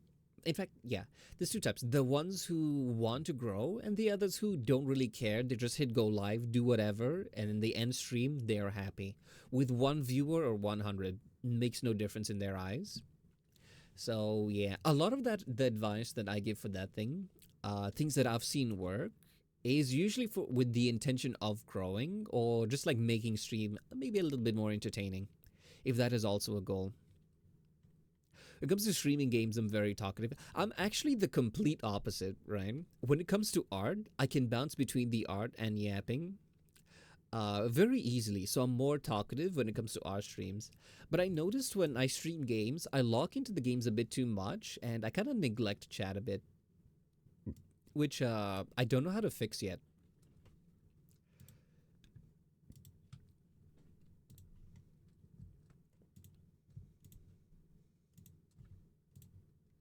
I think the exception would be, I think the game Peak, right? Because I streamed it once.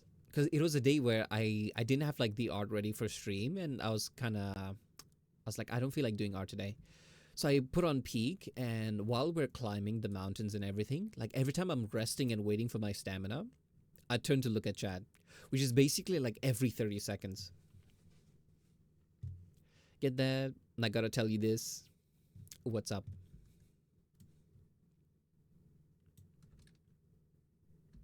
So a couple of days ago, I streamed Sonic Riders Tournament Edition, which is a mod of a pretty niche game. It was my best stream ever. I have noticed. I think Pen's community, usually that circle, there's always like a very niche games, like Nintendo games, games that I barely, what's it called?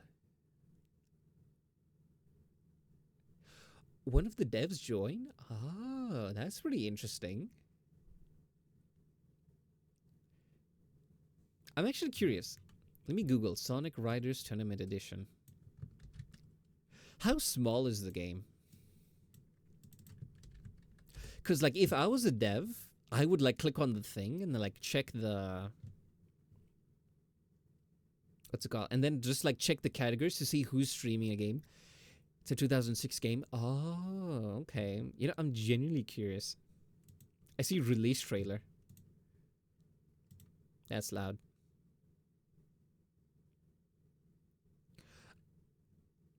Oh, okay. Anyway, for those who are curious, let me take a screenshot of the gameplay. Oh, that's not a good one.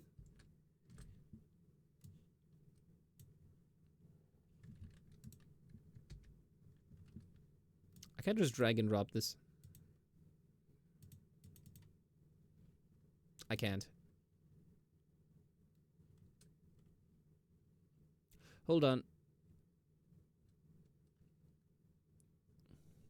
I'm trying to figure out, how do I put screenshots in OBS?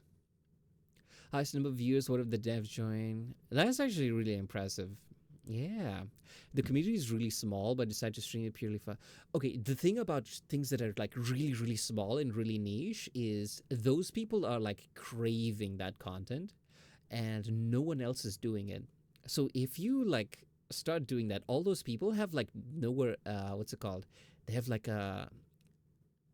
I don't want to say nowhere else to go, but if you have an entertaining stream and you're doing this thing that they never see anywhere else but they really, really love, guaranteed viewership.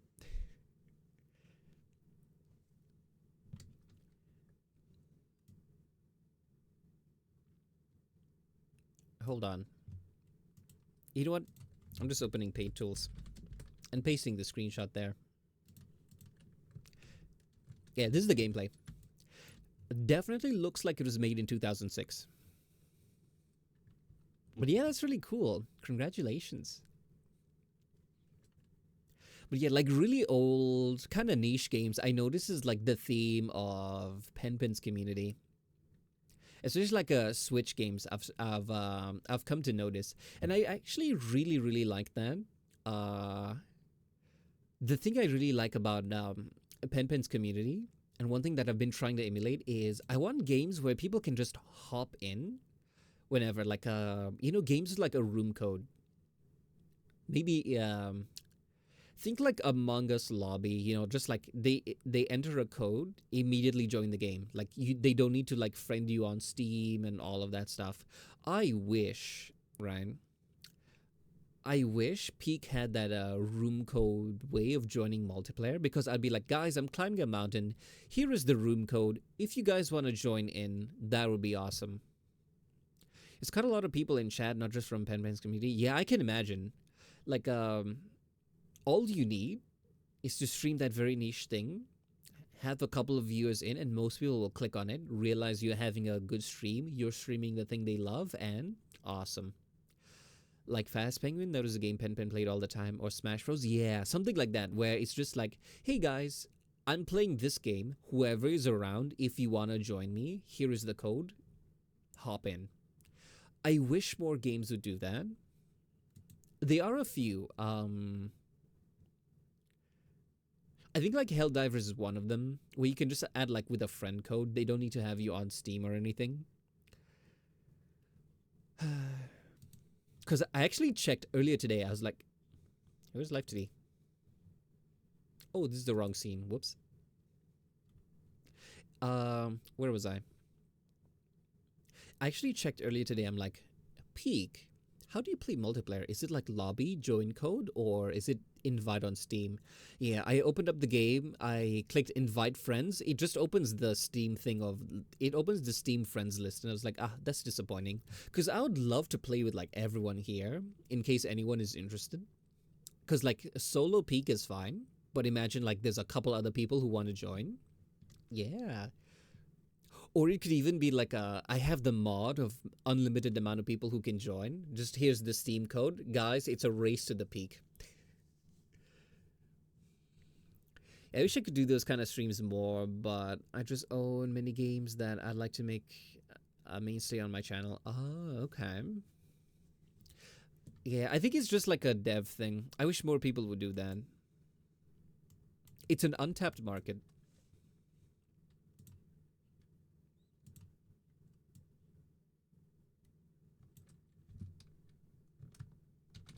Oh, wait. Waiting?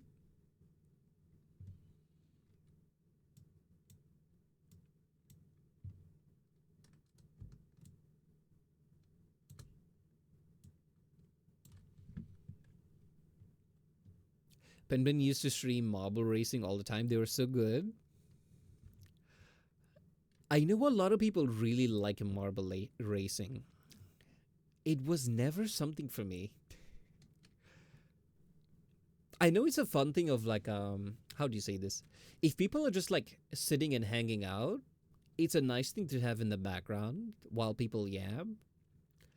But I don't think I'm interesting enough to have it as like the sole source of content. Cuz usually what I do is like I'm streaming the art, I'm yapping and stuff, but like if conversation slows down, or like maybe the active yappers are taking a break or like gone or like not there today, I can always default into just doing the art. It's like my plan B.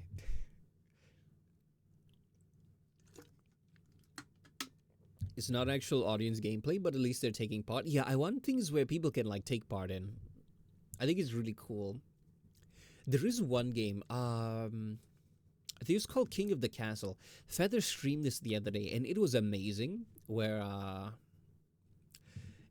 it's a game where you have to run your kingdom, blah blah blah, make the choices, and the king is not an absolute monarch, meaning his word is not law. He has to follow the vote of the council. Now, who is the council? The people in chat, right? So there's like different factions, there's There's like different factions where different members of chat will join in, and each faction has their own like conspiracy goal.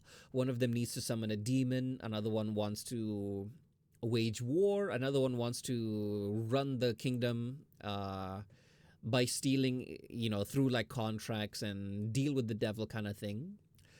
So all of them have like conflicting goals, and they all want to be king, and the king has to stop them from overthrowing him. And each of the factions have to like be the first one to overthrow the king. And I thought it was really, really fun. But it's one of those games that require like a very active chat. So it's at the back of my mind as like when I like grow a bit larger and maybe can run like community events with like a lot of active yappy people. I'm like, this would be the perfect game. It was super, super fun. I know a couple of fighting games that use room codes like Dragon Ball, Fighter Z, or Rivals of either. But I feel like that was more one-on-one. I wish it was something like a... Imagine like Helldivers, right?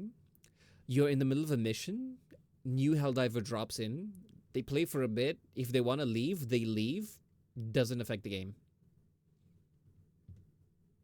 Oh wait, I got it, Shan. What? Modded Bomb Rush Cyberpunk. I remember searching this up again, but I forgot what it looked like.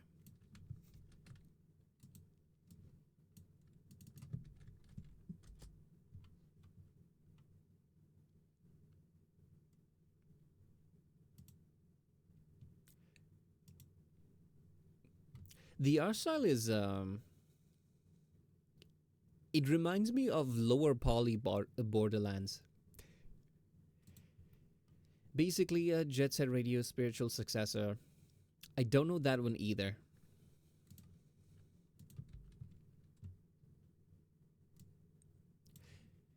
People made an online mod for it when you can just hop in. Yeah. I feel like that's what I crave. Games where people can just hop into things. But I feel like it has to be a game that I'm familiar with and like already would play on my own. People made an online mod for it. Oh, sorry, I read that already. They basically just have a hangout server, but you can also play races. I feel like what would be really fun is... Are you guys familiar with GTA RP servers? Ever seen one of those? I think the ones that I'm most familiar with is No Pixel. I think that's like a really fun concept to do, just RP game like that. Unfortunately, those servers tend to be a little bit exclusive, right? You have to be like whitelisted for it, and even if you are, there's like a long queue unless you pay for like priority, right? They are free servers. I have played on them before, but the quality is like super low because it's just random people just like having fun, rather than people who are like creators and they know how to be entertaining and all of the above. And also any random person can join it, so you get like all of the weirdos in like a normal GTA server. So yeah, that's something I would never want to have like on stream. Yeah. Because put it this way, like just a random person could show up and then they could start screaming like the craziest stuff on the mic, and it'll be live, and Twitch doesn't care if it was someone else. It'd be like, this happened on your channel, banned. So yeah, definitely not gonna play a public one. The goal is simple. We grow large, we apply for whitelisting, we get whitelisted, and then we play. But other than that, I don't think I would ever wanna play on the public ones. They are a bit dystopian if you go to like just random servers. I think NoPixel is not the whitelist one.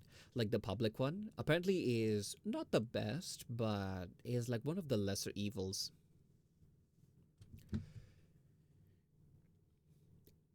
I stream it a bunch, but the problem is hardly anyone watches my streams have it. Yeah. I want the best thing is a game where it's A, free, and B, super easy to join, right? Like, no need to learn any. Like, for example, King of the Castle, like I talked about. Chat can have fun. They don't need the game. They just vote and stuff in chat. Like, super easy to like play. So yeah, that's the goal. That would be the perfect thing. Hold on, I need to refill my water, but yeah, it isn't free, so it's a bit of an issue. Yeah. Well, we're all broke here, which is why free games are the best. You know.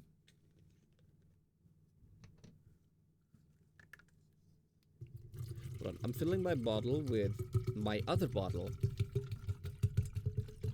I don't know if you guys can hear it. Yeah, I think there's like suppression. I was on a Discord call once and I was pouring my water and apparently it was very audible.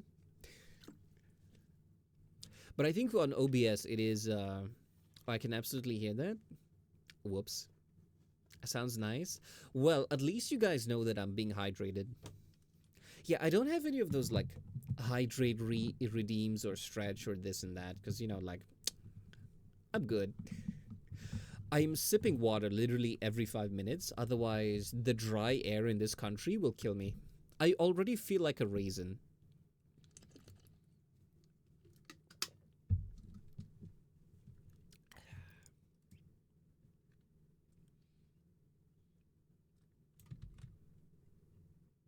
I need to learn to stream more games. I feel like, oh, we have ads. Hold that thought.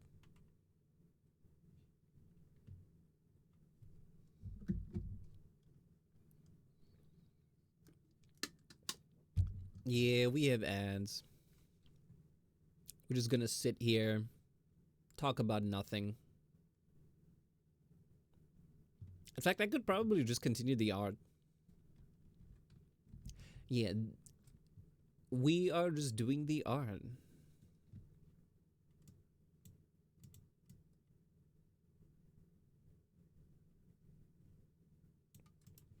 Not really talking about anything. I wonder if there's anyone who doesn't have ads. I noticed that when I was in other people's streams, even though I'm not subbed to them and the ads are running, I don't get any. It was super weird. It happens maybe like 1 out of 3 ads. I don't get them. Or maybe I get shorter ones. But this one, every single time the ads are supposed to be playing, nothing happened. You know, like I don't know if it has anything to do with Twitch's recent bot thing, you know, the bot purge. Because I did see some statistics where Twitch viewership is like, it took a nosedive when they started purging bots. So, I don't know. God, I want a spicy McNugget.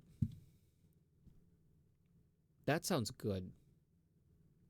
You know, I just bought a bottle of teriyaki sauce. And my God, I love dipping things in it.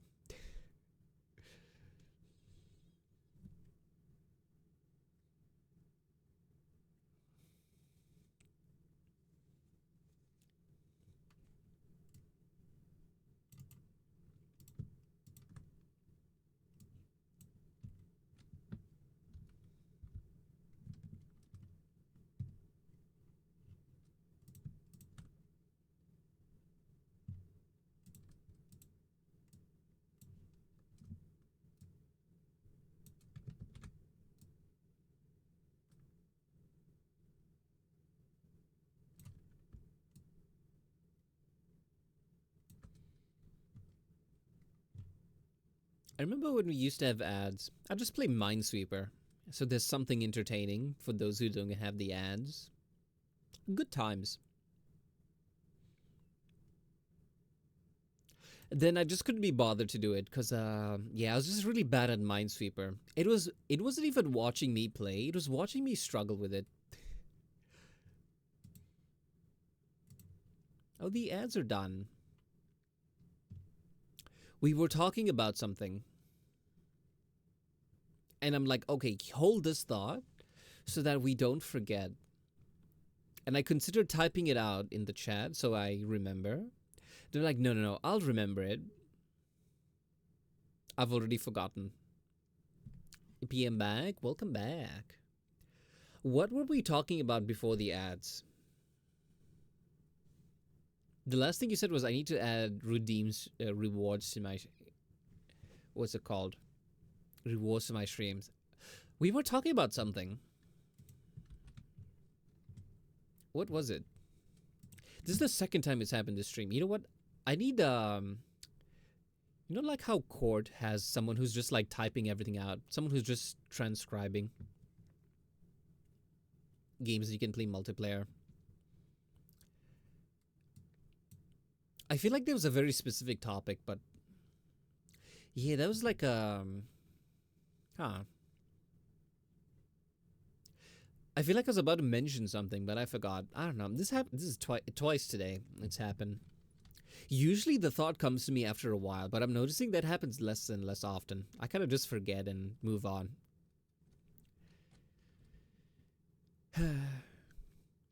Anyway, you said you wanted to add rewards to your streams. What kind of rewards do you have in mind?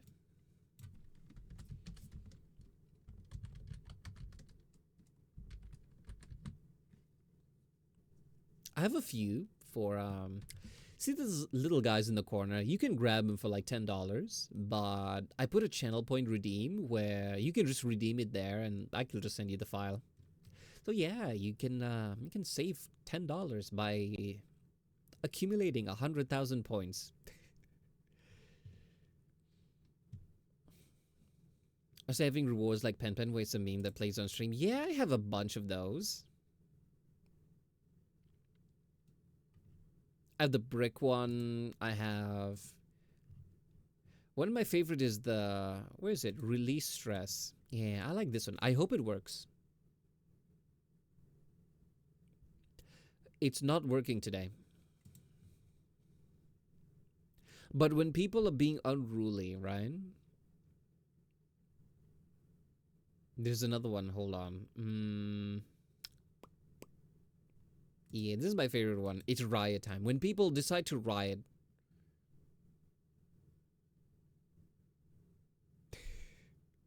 It's so stupid. I don't know why this one makes me laugh.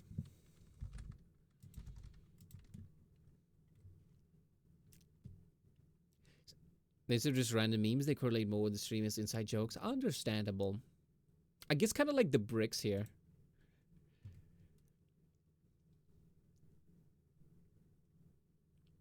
Or maybe one like one that's unique to my channel is roll the dice. Ta-da. I'd like a reward. Okay. I would like a reward of that one Hello Neighbor clip where he appears in the corner telling you to press the like and subscribe button, even though it's not YouTube. I think the fact that it's not YouTube makes it funny.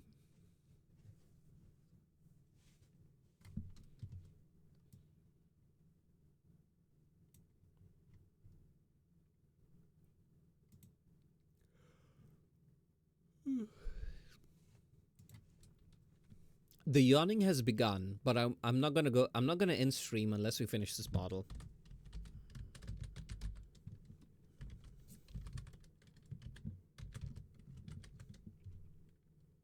Yeah.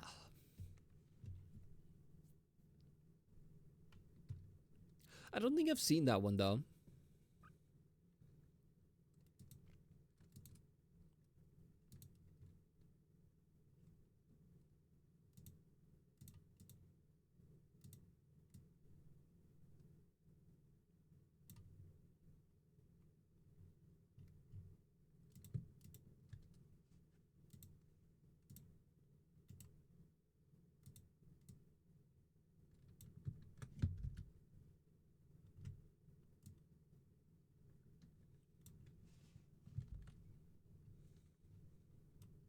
Like the glowing effect for the eyes, you know? It's a very simple thing, but adds a lot of life to it. Know what I mean?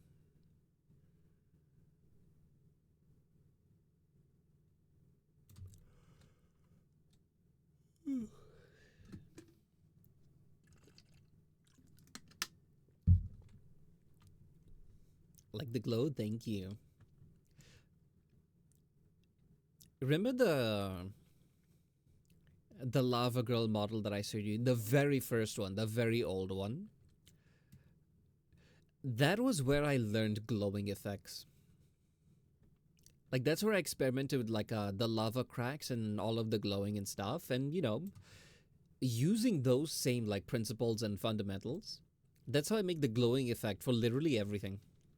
It's always like almost white, and then like the main color, full saturation, maybe 30% opacity, and it really gives it that kind of neon glowing effect,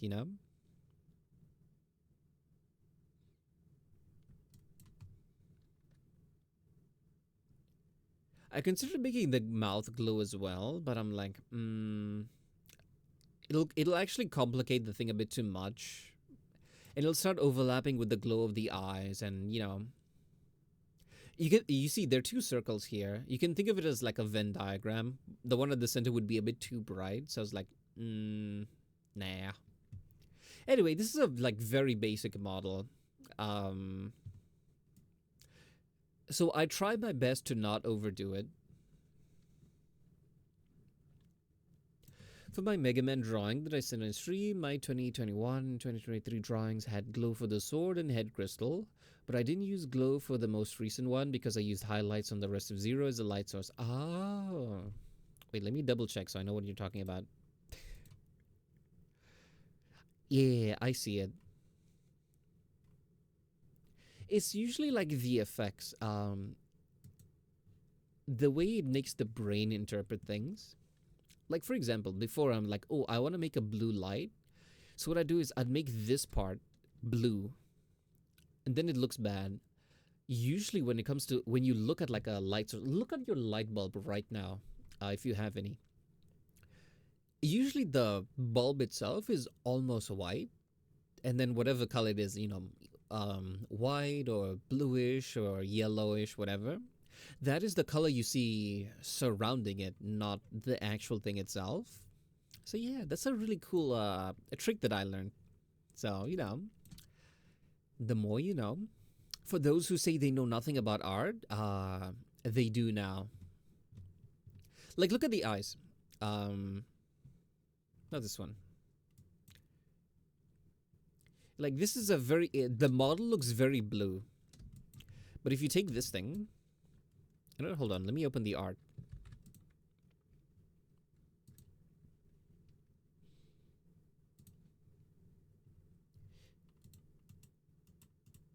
If you look over here, it's almost white. Same with these ones. The eyes I made a little bit darker. These ones are a bit more blue. Because I didn't want it to be too bright, because they're very large. Yeah, they're like a very turquoise-ish color.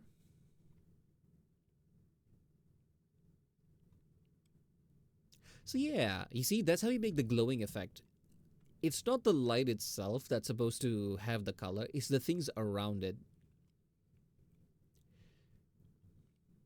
So yeah, if you guys ever want to make a glowing effect, that's the way to go. In fact, the eyes are actually kind of much brighter. They're like the same color as this, but because of the way rigging works, I did have to put it in front of the eyes. That's why it's a bit more blue. I just realized, yeah. Otherwise, I'd keep it underneath the eyes. Because, like, hold on. If I kept it underneath the eyes, it'll start interfering with, like, the mouth. So, yeah, I decided, let me just keep it like that.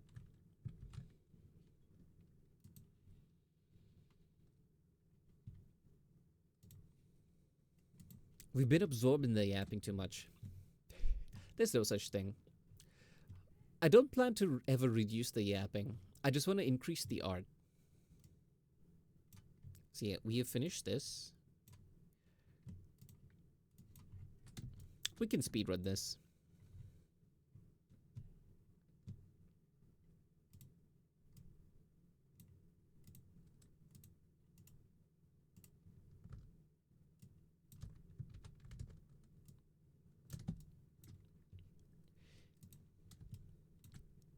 There's this one Japanese artist, I think Naoki Saito is his name. On YouTube, yeah, I think he has like the absolute best tutorials that I've seen in a while.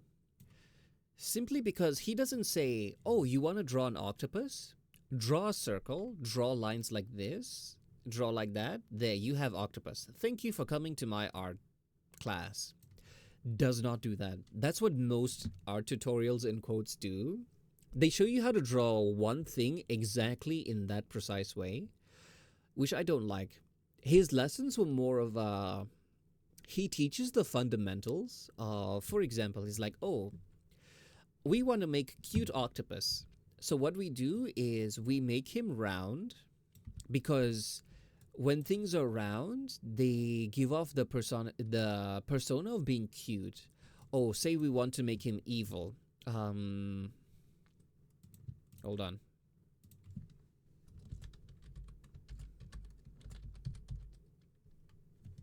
Oops, caps lock is on. Say we want to make him evil, right? We simply have to make sharp edges. So, where's this thing? We have to make sharp edges. See, now the eyes are pointed and pointed downwards. Now it gives him the impression of being mean and evil. Oh, you want this character to be goofy? Give them like soft curly hair. You want them to be chaotic? Make the hair wild and pointy and sharp, you know?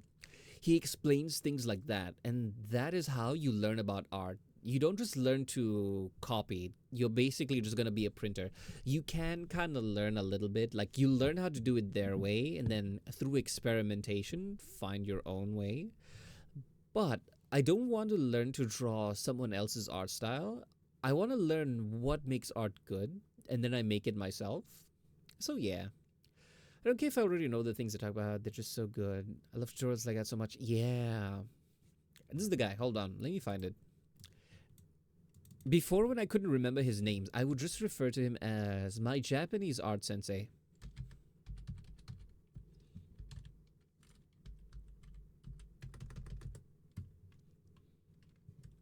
Hold on. Let me show you guys a picture.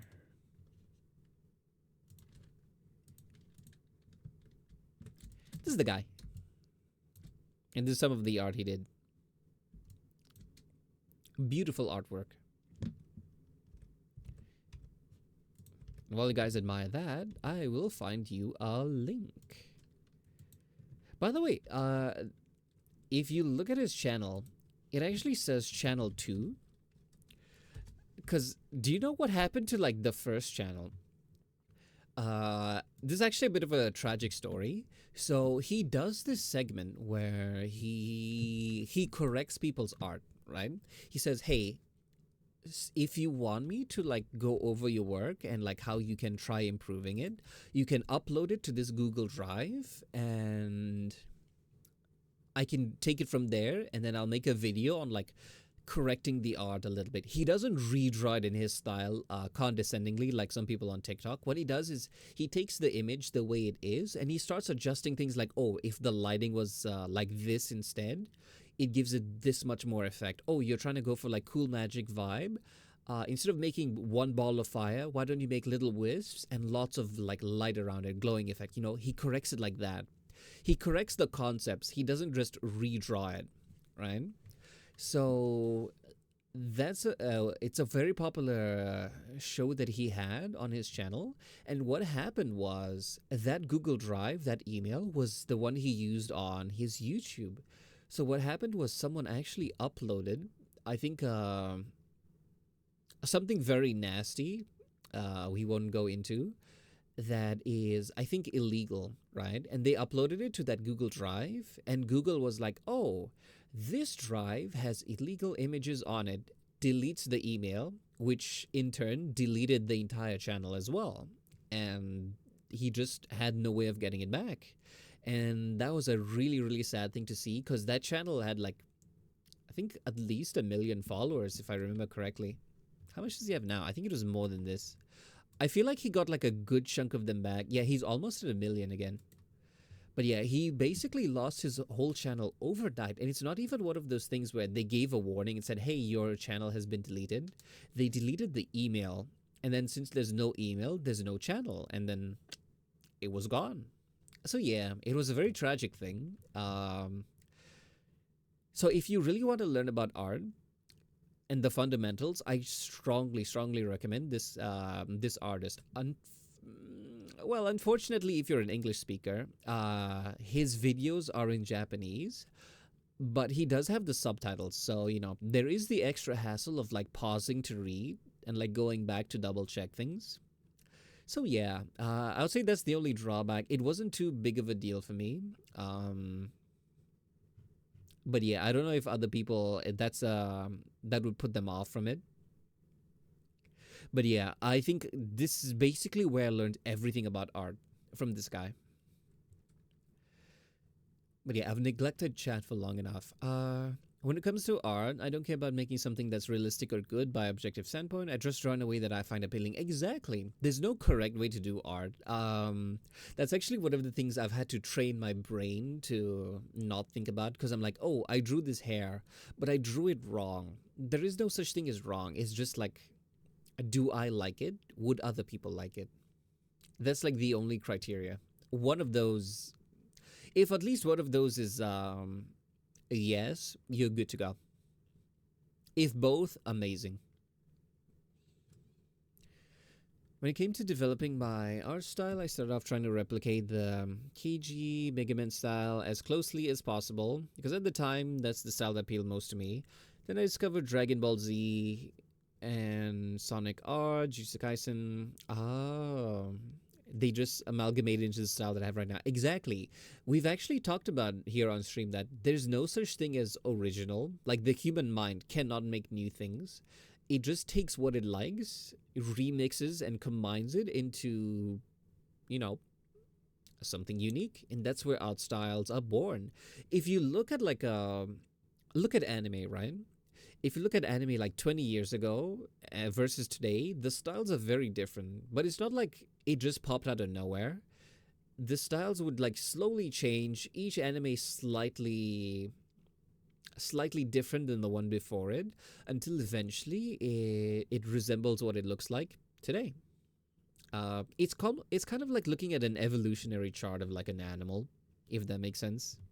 So yeah, they're using like the old style, but they're also taking inspiration of other things they see, maybe more Western styles or more, how do you say this?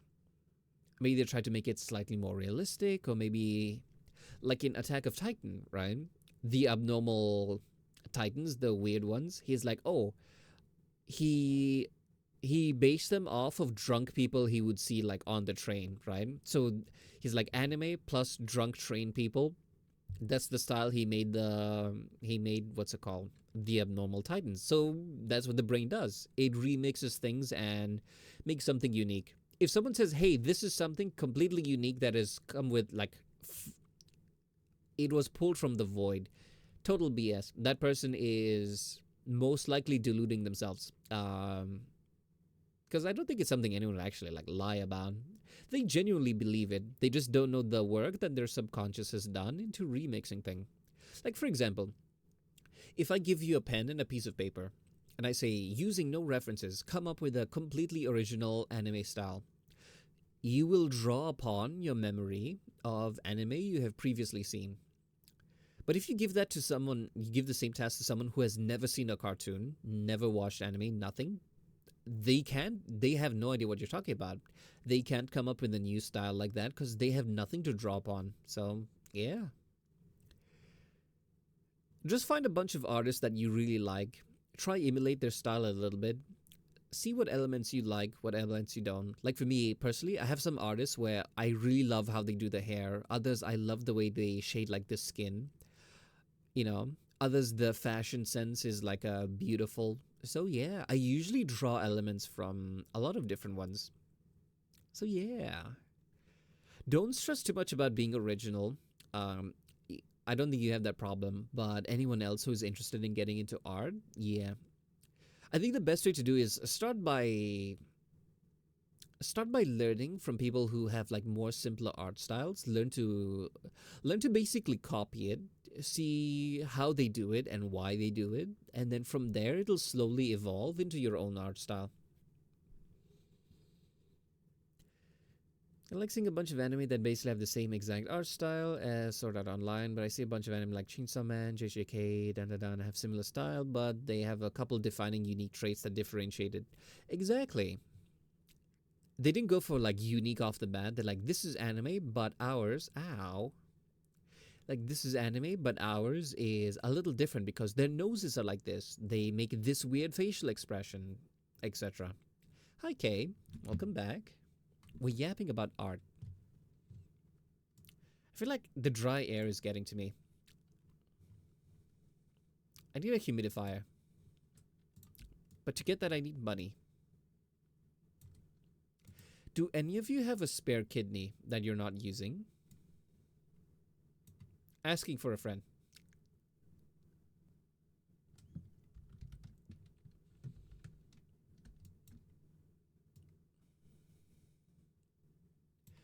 I finished for today, so my arm is killing me. I went to grab the painkiller and went to bed.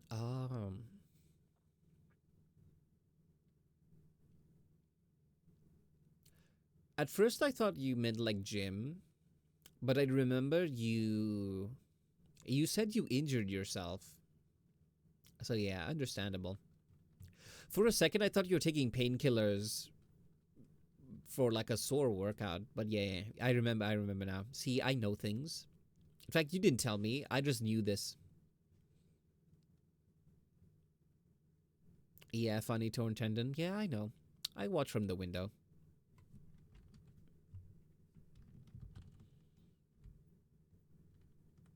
I need one that zooms in even more than this.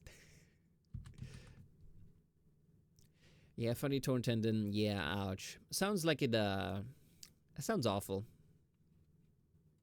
Hope you get well soon.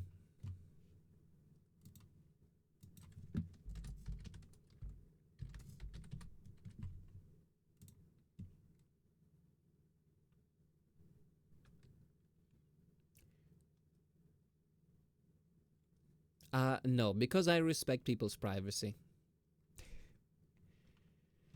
Well, I got college in the morning tomorrow, so I might head out for tonight. Yeah, thanks for stopping by.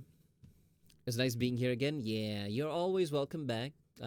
Whether you take long breaks or not, feel free to pop in.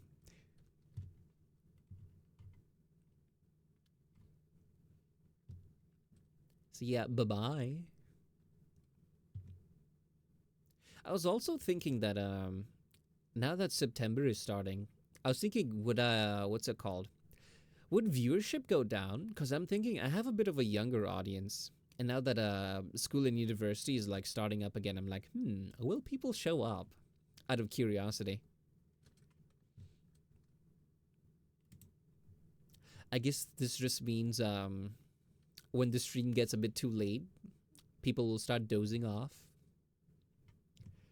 But if I stream long enough, that's when the Australians start waking up.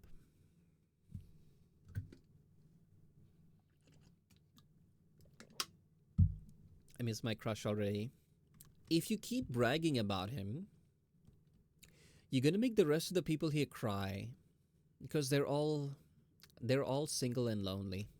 So, do you want their tears? Do you want to be responsible for that? I don't think so.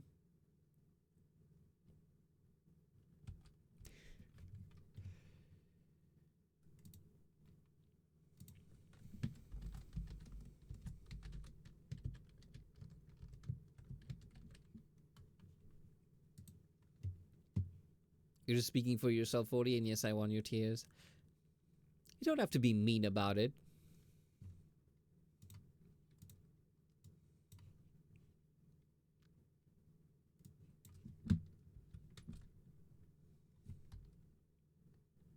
I saw that redeem immediately. My hand jumped to the dodge, the dodge button.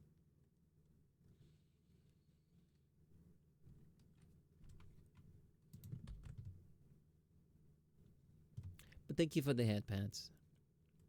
You know, we're almost done with the model. Oh, whoops.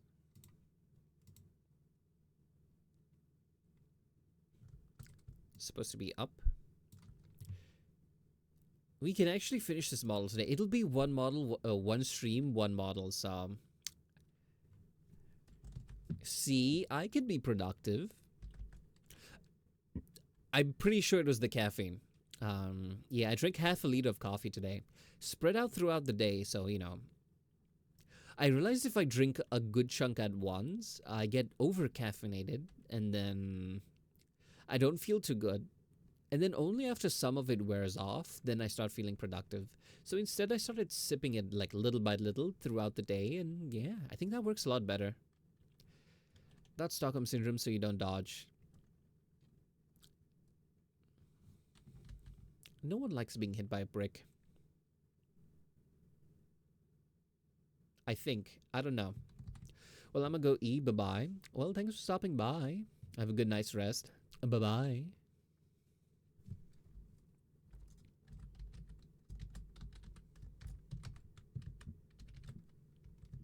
Okay, we can speedrun the rest of this model.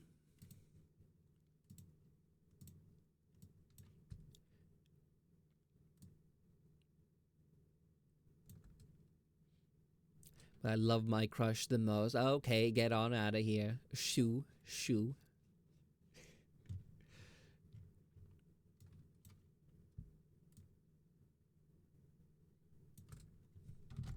Ow. Almost dodged that. One day, I'll be fast enough.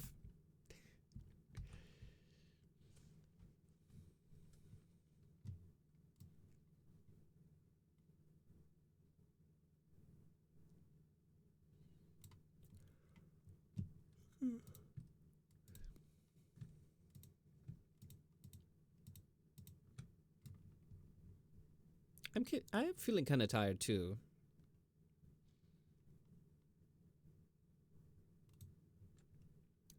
So let's try and finish this quickly.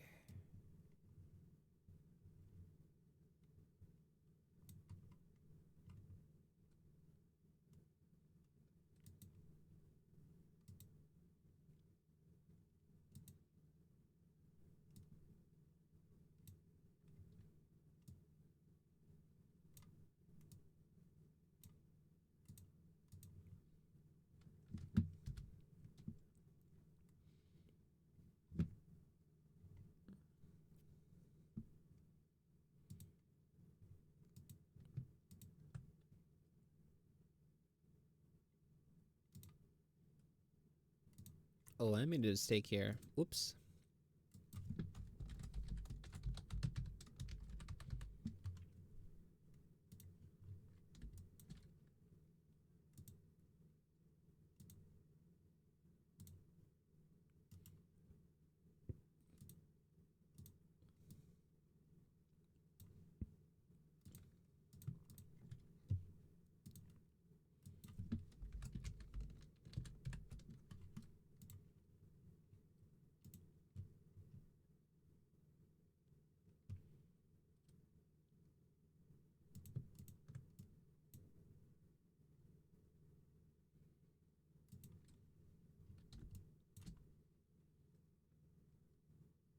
Hmm.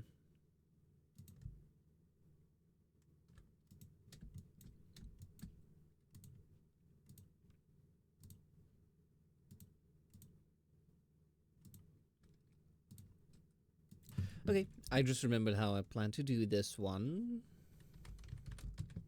It's actually super simple. Just left and right, you know?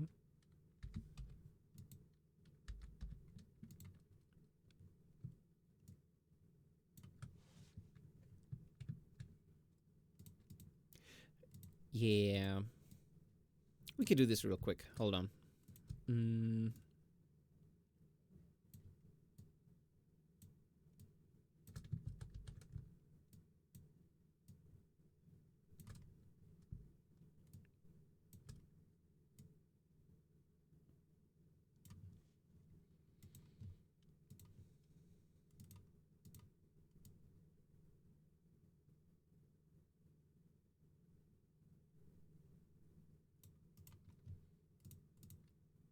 Okay, next is the eyes.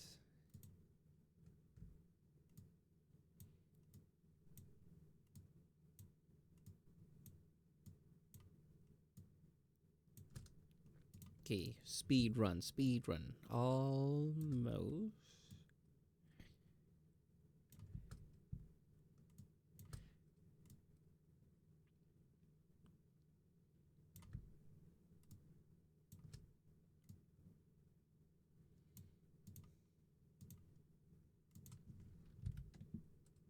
If I had more art, Ryan,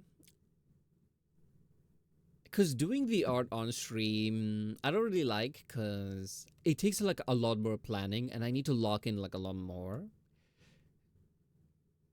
So I feel like this is what I usually like to do. I like to prepare the art. Everything is cut up, everything is ready to rig, and I just like leave it until it's time to stream, and then I stream rigging it. It's very rare that I do the art on stream, unless it's like a very simple model, right? Or if it's just simply cutting up a model, because those ones are like a lot simpler.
Give it like 10 minutes and we'll probably be done with the model. You know what this goes to show? To all the people who complain that I'm not productive, it's because of chat. I am drawn into debates, I'm drawn into discussions, into the yapping, and then I don't get any work done. I mean, I love the yapping. But when you think about it, the people who complain about the lack of art are the ones who are causing it. So, I am innocent of all crimes, as always. So,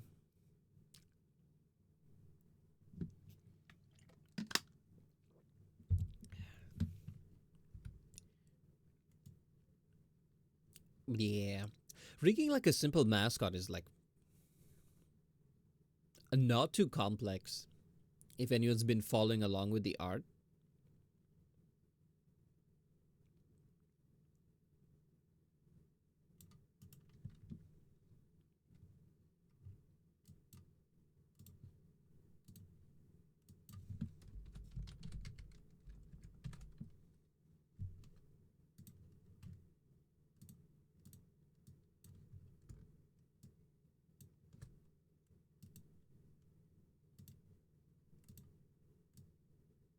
okay, now it's just up and down. Just basically the same thing. Honestly, I think like up and down is a lot easier because I don't deform it as much. I kind of just done.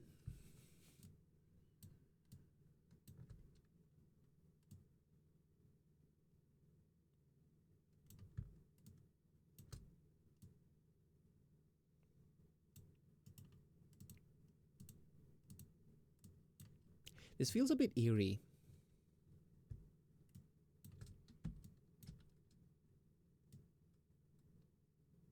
I can't remember the last time I did art on stream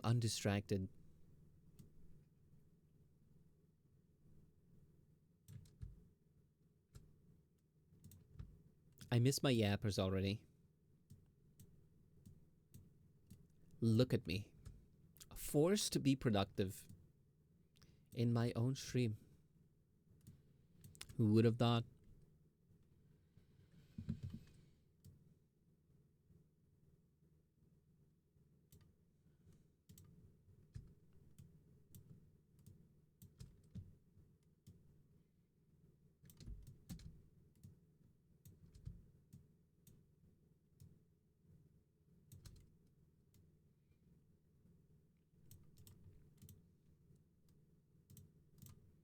I should have started a counter to see how fast I can finish the model.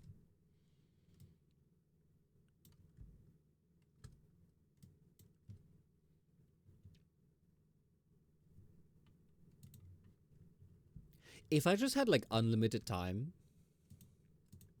one thing I could do is just take a model that I rig like on stream and be like, okay, on stream this took like 4 hours. So I have a 4 hour like, time. How long will it take me to rig this completely focused, not distracted by chat? Just do it offline, record myself doing it. I could probably knock it out in like 30 minutes.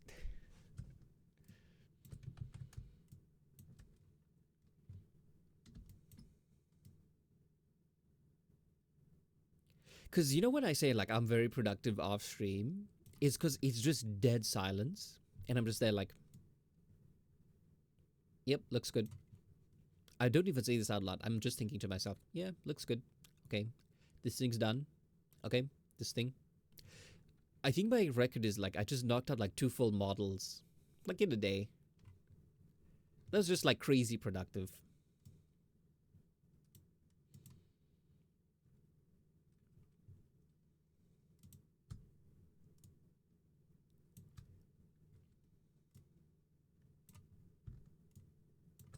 But yeah, you guys now have proof I can be productive when I'm not drawn into the yapping. But just speaking about octopus VTubers, I have the art for Hot Shack's model, but he was curious about rigging it himself, and I was like, what if we have like a stream where we both have the art, we both have like live 2D. It's like, what if we start rigging it together, like a very Bob Ross style, It's like, okay, so we move this thing like this to deform the eyes, to look up, yada, yada, yada. So, it's basically a stream where I'm teaching him rigging. And he can rig it along as well. And at the end of the day, he can use the one that he rigged. Or if he wants, he can use the one that I rigged, depending on how he feels. So yeah, it'll be like an art class. That's why you saw like if any noticed, I did like the art, but I never rigged it on stream. So yeah, potential collab with Hot Shack.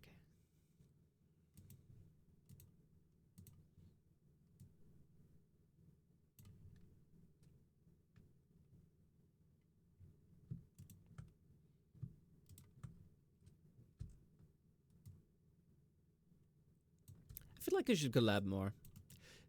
It's always nice, not because I have to or anything like that. Just hanging out in like other streamers' chats, getting to know people bit by bit, playing a few games here and there. It's been super fun. I've been having a great time. And I was thinking, I should probably stop being such an introverted cat, Should spread my wings, get to know people.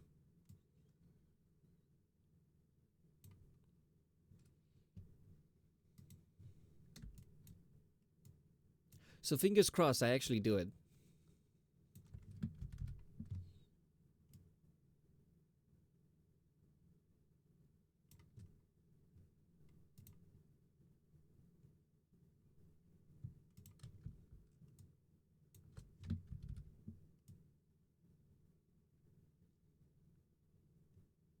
Okay, he's basically...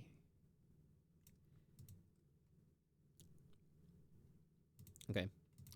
we just need to do our super secret patented method of doing the diagonals. You guys remember the trick. Move to 20, move to 20. Control-Shift-C to copy.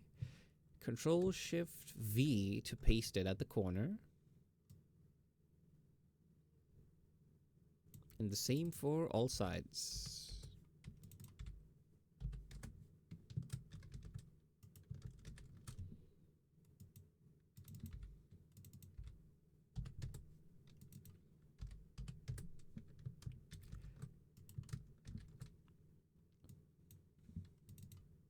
The physics is actually super easy to do.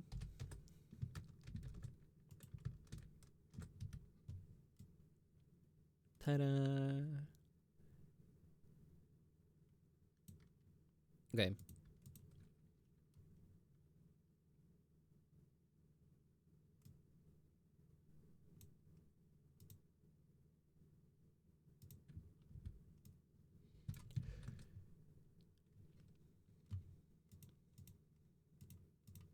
Okay. First tentacle. 1, 2. Modeling up here. Modeling physics setting. No, sorry, wrong one. Modeling, skinning. Use deformation path for skinning. Then physics settings. Add new one. Call this 10 physics. I have my own presets that I made. But the only thing that it changes is just this thing. Angle here. Goes from -60 to 60. Position X, -20 to 20. And then this one down here you guys can see. And then just add in the thing we did. Set scale to 15. But this one we don't want to shift too much, so. Ta-da. Should make this more.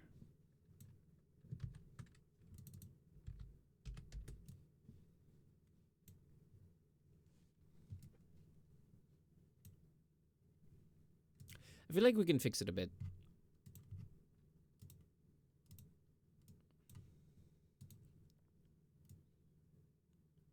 A part of me is wondering if, like, the physics is worse. Because I never used to think that I'd have an issue like this. You know, like how it like deforms and breaks a bit. I would never have to fix it like this.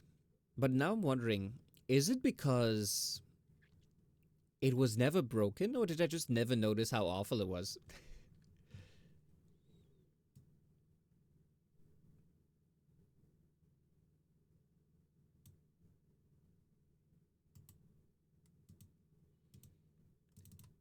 Either way,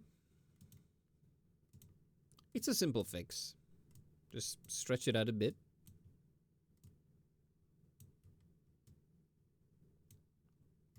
It's still janky at like the very end here, but when you actually use the jiggle physics, it doesn't reach that point.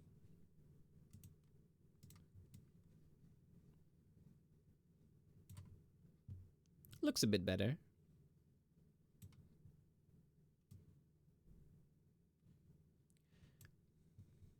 Feels a bit too jiggly. Let's slow it down.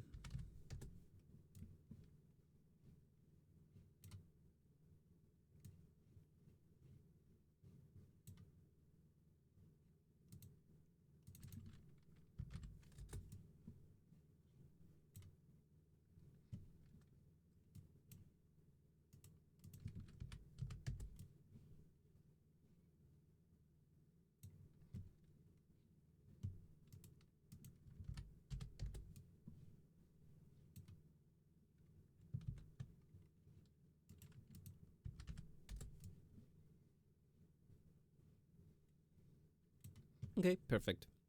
Then just rinse and repeat with literally all of them.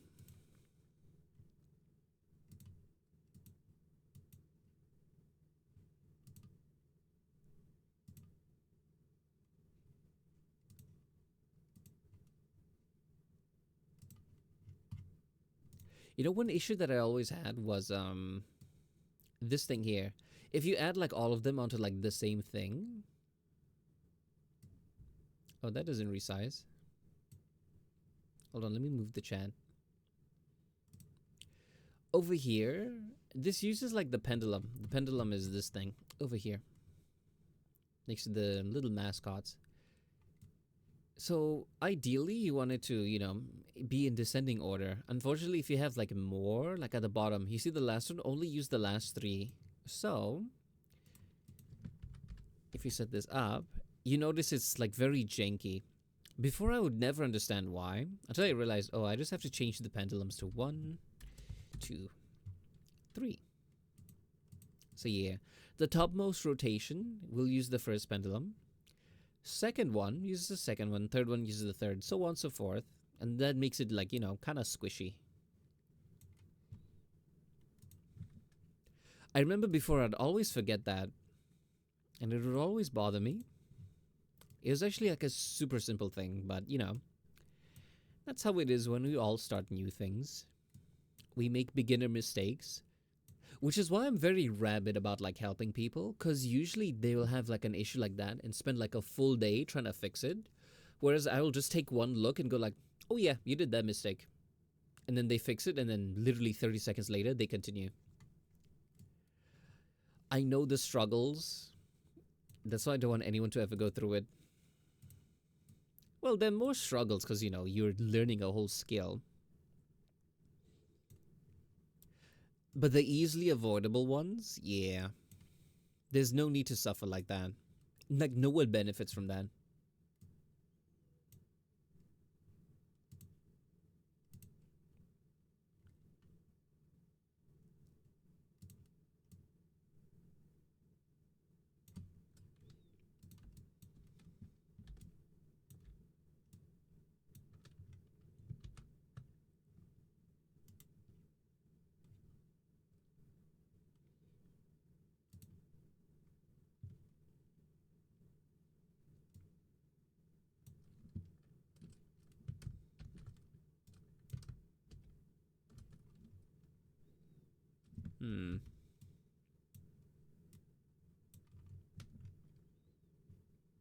Is this thing worth fixing?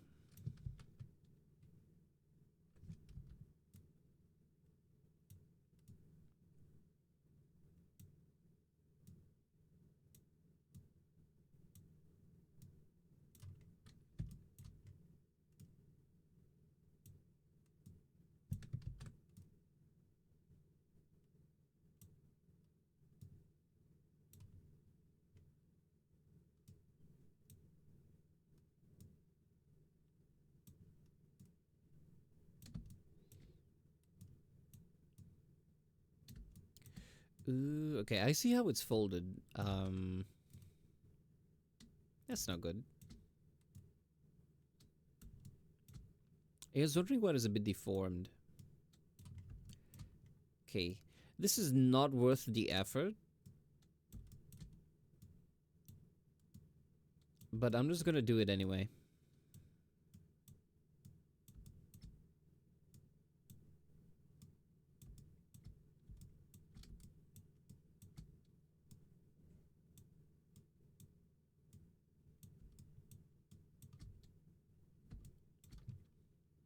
Okay, let's give that a try.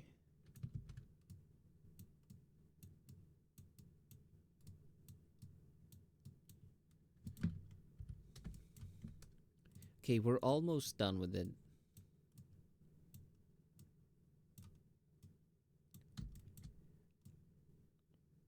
But my perfectionist tendencies are starting to take over a bit, which is not good.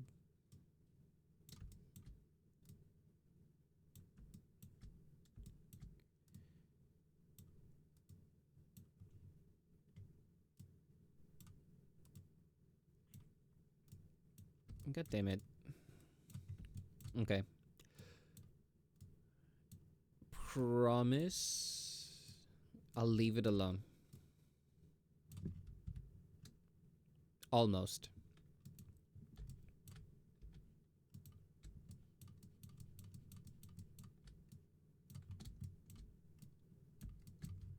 Okay, perfect.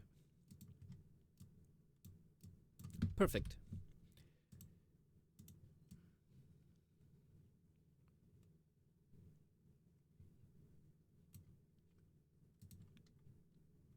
You know what I realized? I can just clone this. I don't need to do this many times.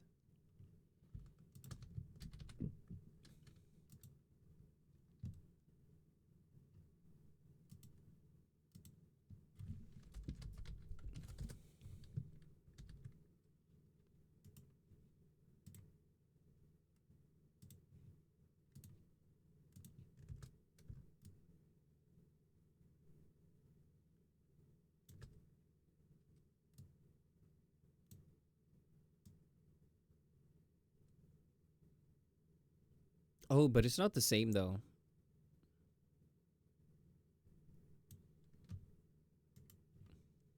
No, wait, it is. Sorry. I'm just dumb. Maybe it's getting a bit late for me.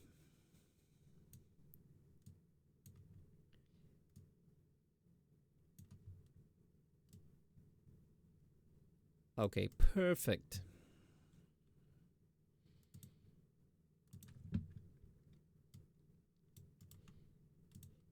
See, guys, we can work smarter, not harder.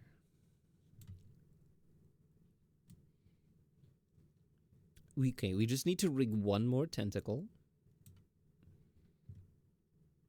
In fact, we actually don't need to rig one more tentacle. I remember I just cloned all of these.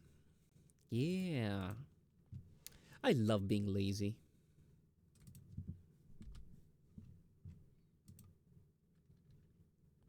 Okay, which one is next?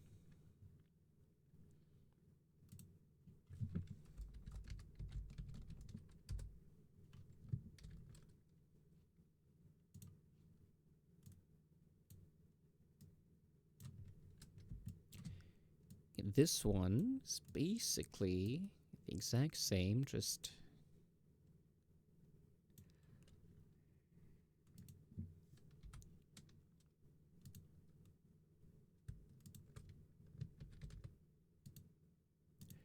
Okay, one more.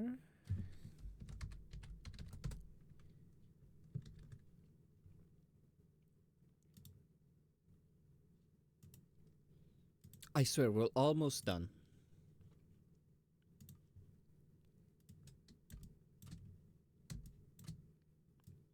I'm so glad I just made all of them clones of each other and rotated it. Because what that means is a few seconds of work and now they're all done.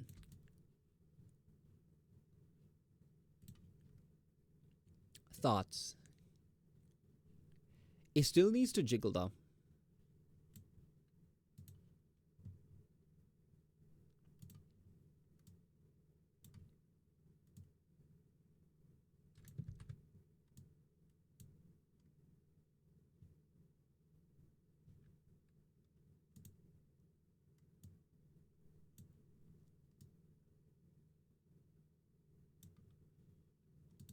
Does that make it better or worse? Nope, makes it better.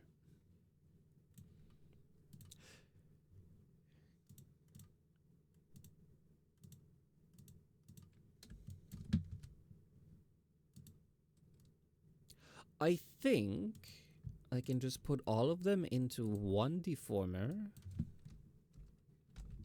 Six.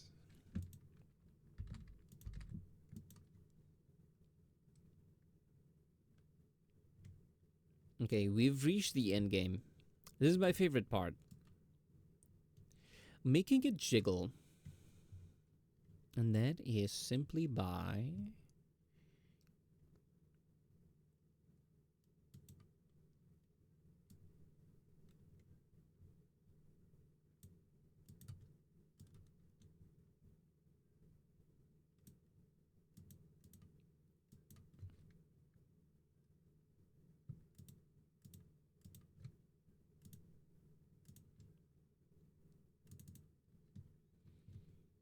It's a very nice octo, thank you. I was just giving him the ability to wink, because sometimes I forget that.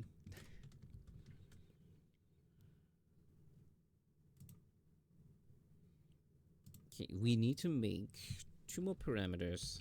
Physics 1.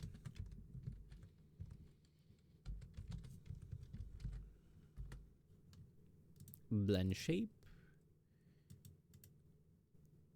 Replicate.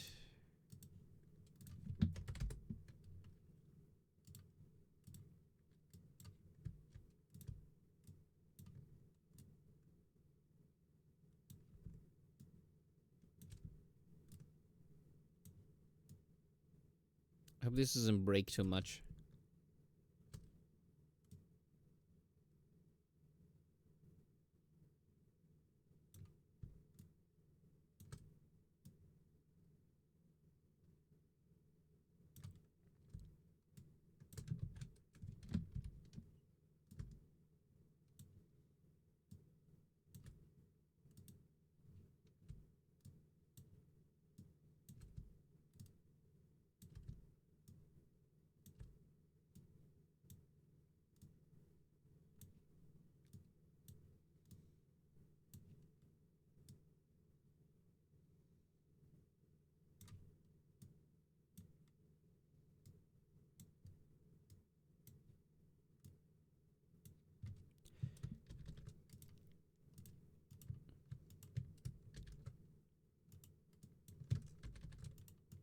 Okay, locking in a little bit.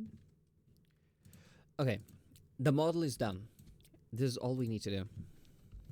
Physics. Mascot jiggle. Okay, output add physics 1, physics 2. Set this to 25.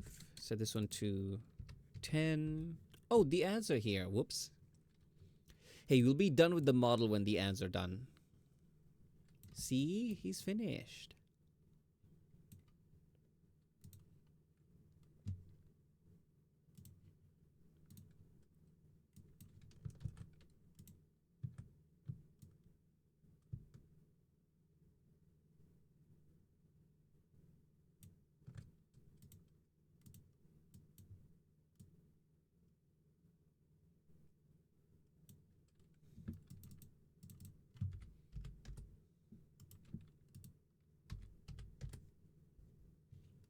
Okay, he is done.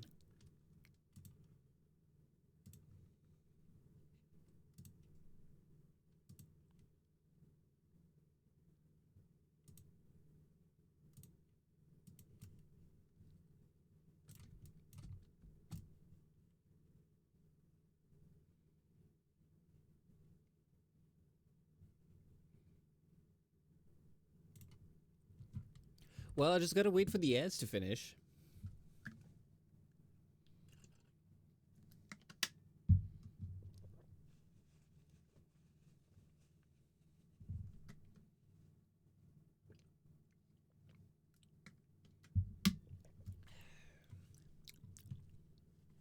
I don't know if there's anyone who's not in Agile. Am I alone here? Speaking to the avoid?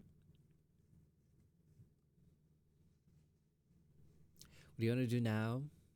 Well, wait for the ads to finish, for one thing. So I can show off the beautiful octopus.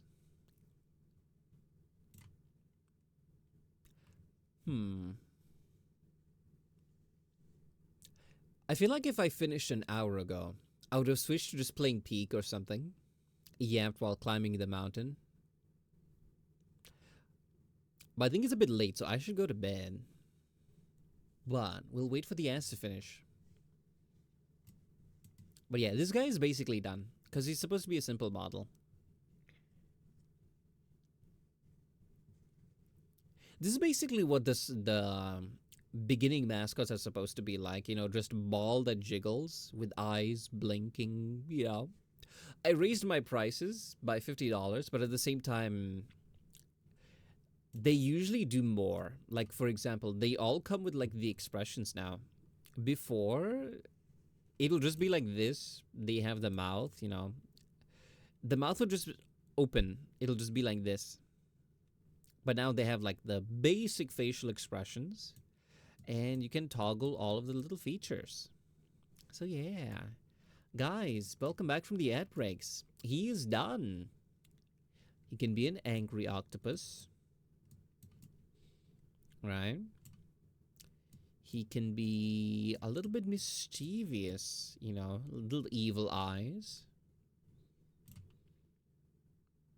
He can be neutral, just happy, cheerful little guy. Could also be sad, shocked. Oops. Shocked. And most importantly, jiggly. I like how the tentacles came out. He's very floppy, you know? That's really cool. Thank you. I also like how the eyes, the glow dims. You see that? Yeah. It's beautiful. I like it. Guys, a job well done. Pat yourselves on the back. It was not an easy job, but you sat for 3 hours, 7 minutes, and 30 seconds watching me do art and yap half the time. But yeah, I think I'm gonna call it a night. So, thank you all for stopping by. I hope you had a great time. I know I did. For a moment, I couldn't find the rate button. Do we know anyone who is streaming?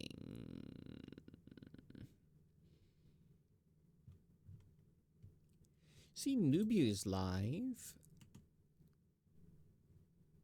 We can click start raid. So, yeah. Well, thank you all for, thank you all for stopping by. Sorry, the words failed me for a second. I want to do my full model because I just got the colored version of it without the accessories. Ooh, do share in the Discord. I want to see. Have a great evening, Ordi. Well, thank you for stopping by. Hope you have a great evening too, / morning, depending on wherever people are. So yeah, I'll show it to you for sure. Thank you. Anyway, we have the timer, but be 6 a.m. Ooh, that's kind of late. But yeah, thanks everyone for stopping by. I am not good at goodbye, so I am gonna make use of my dodge button and vanish in a puff of smoke. So, bye bye.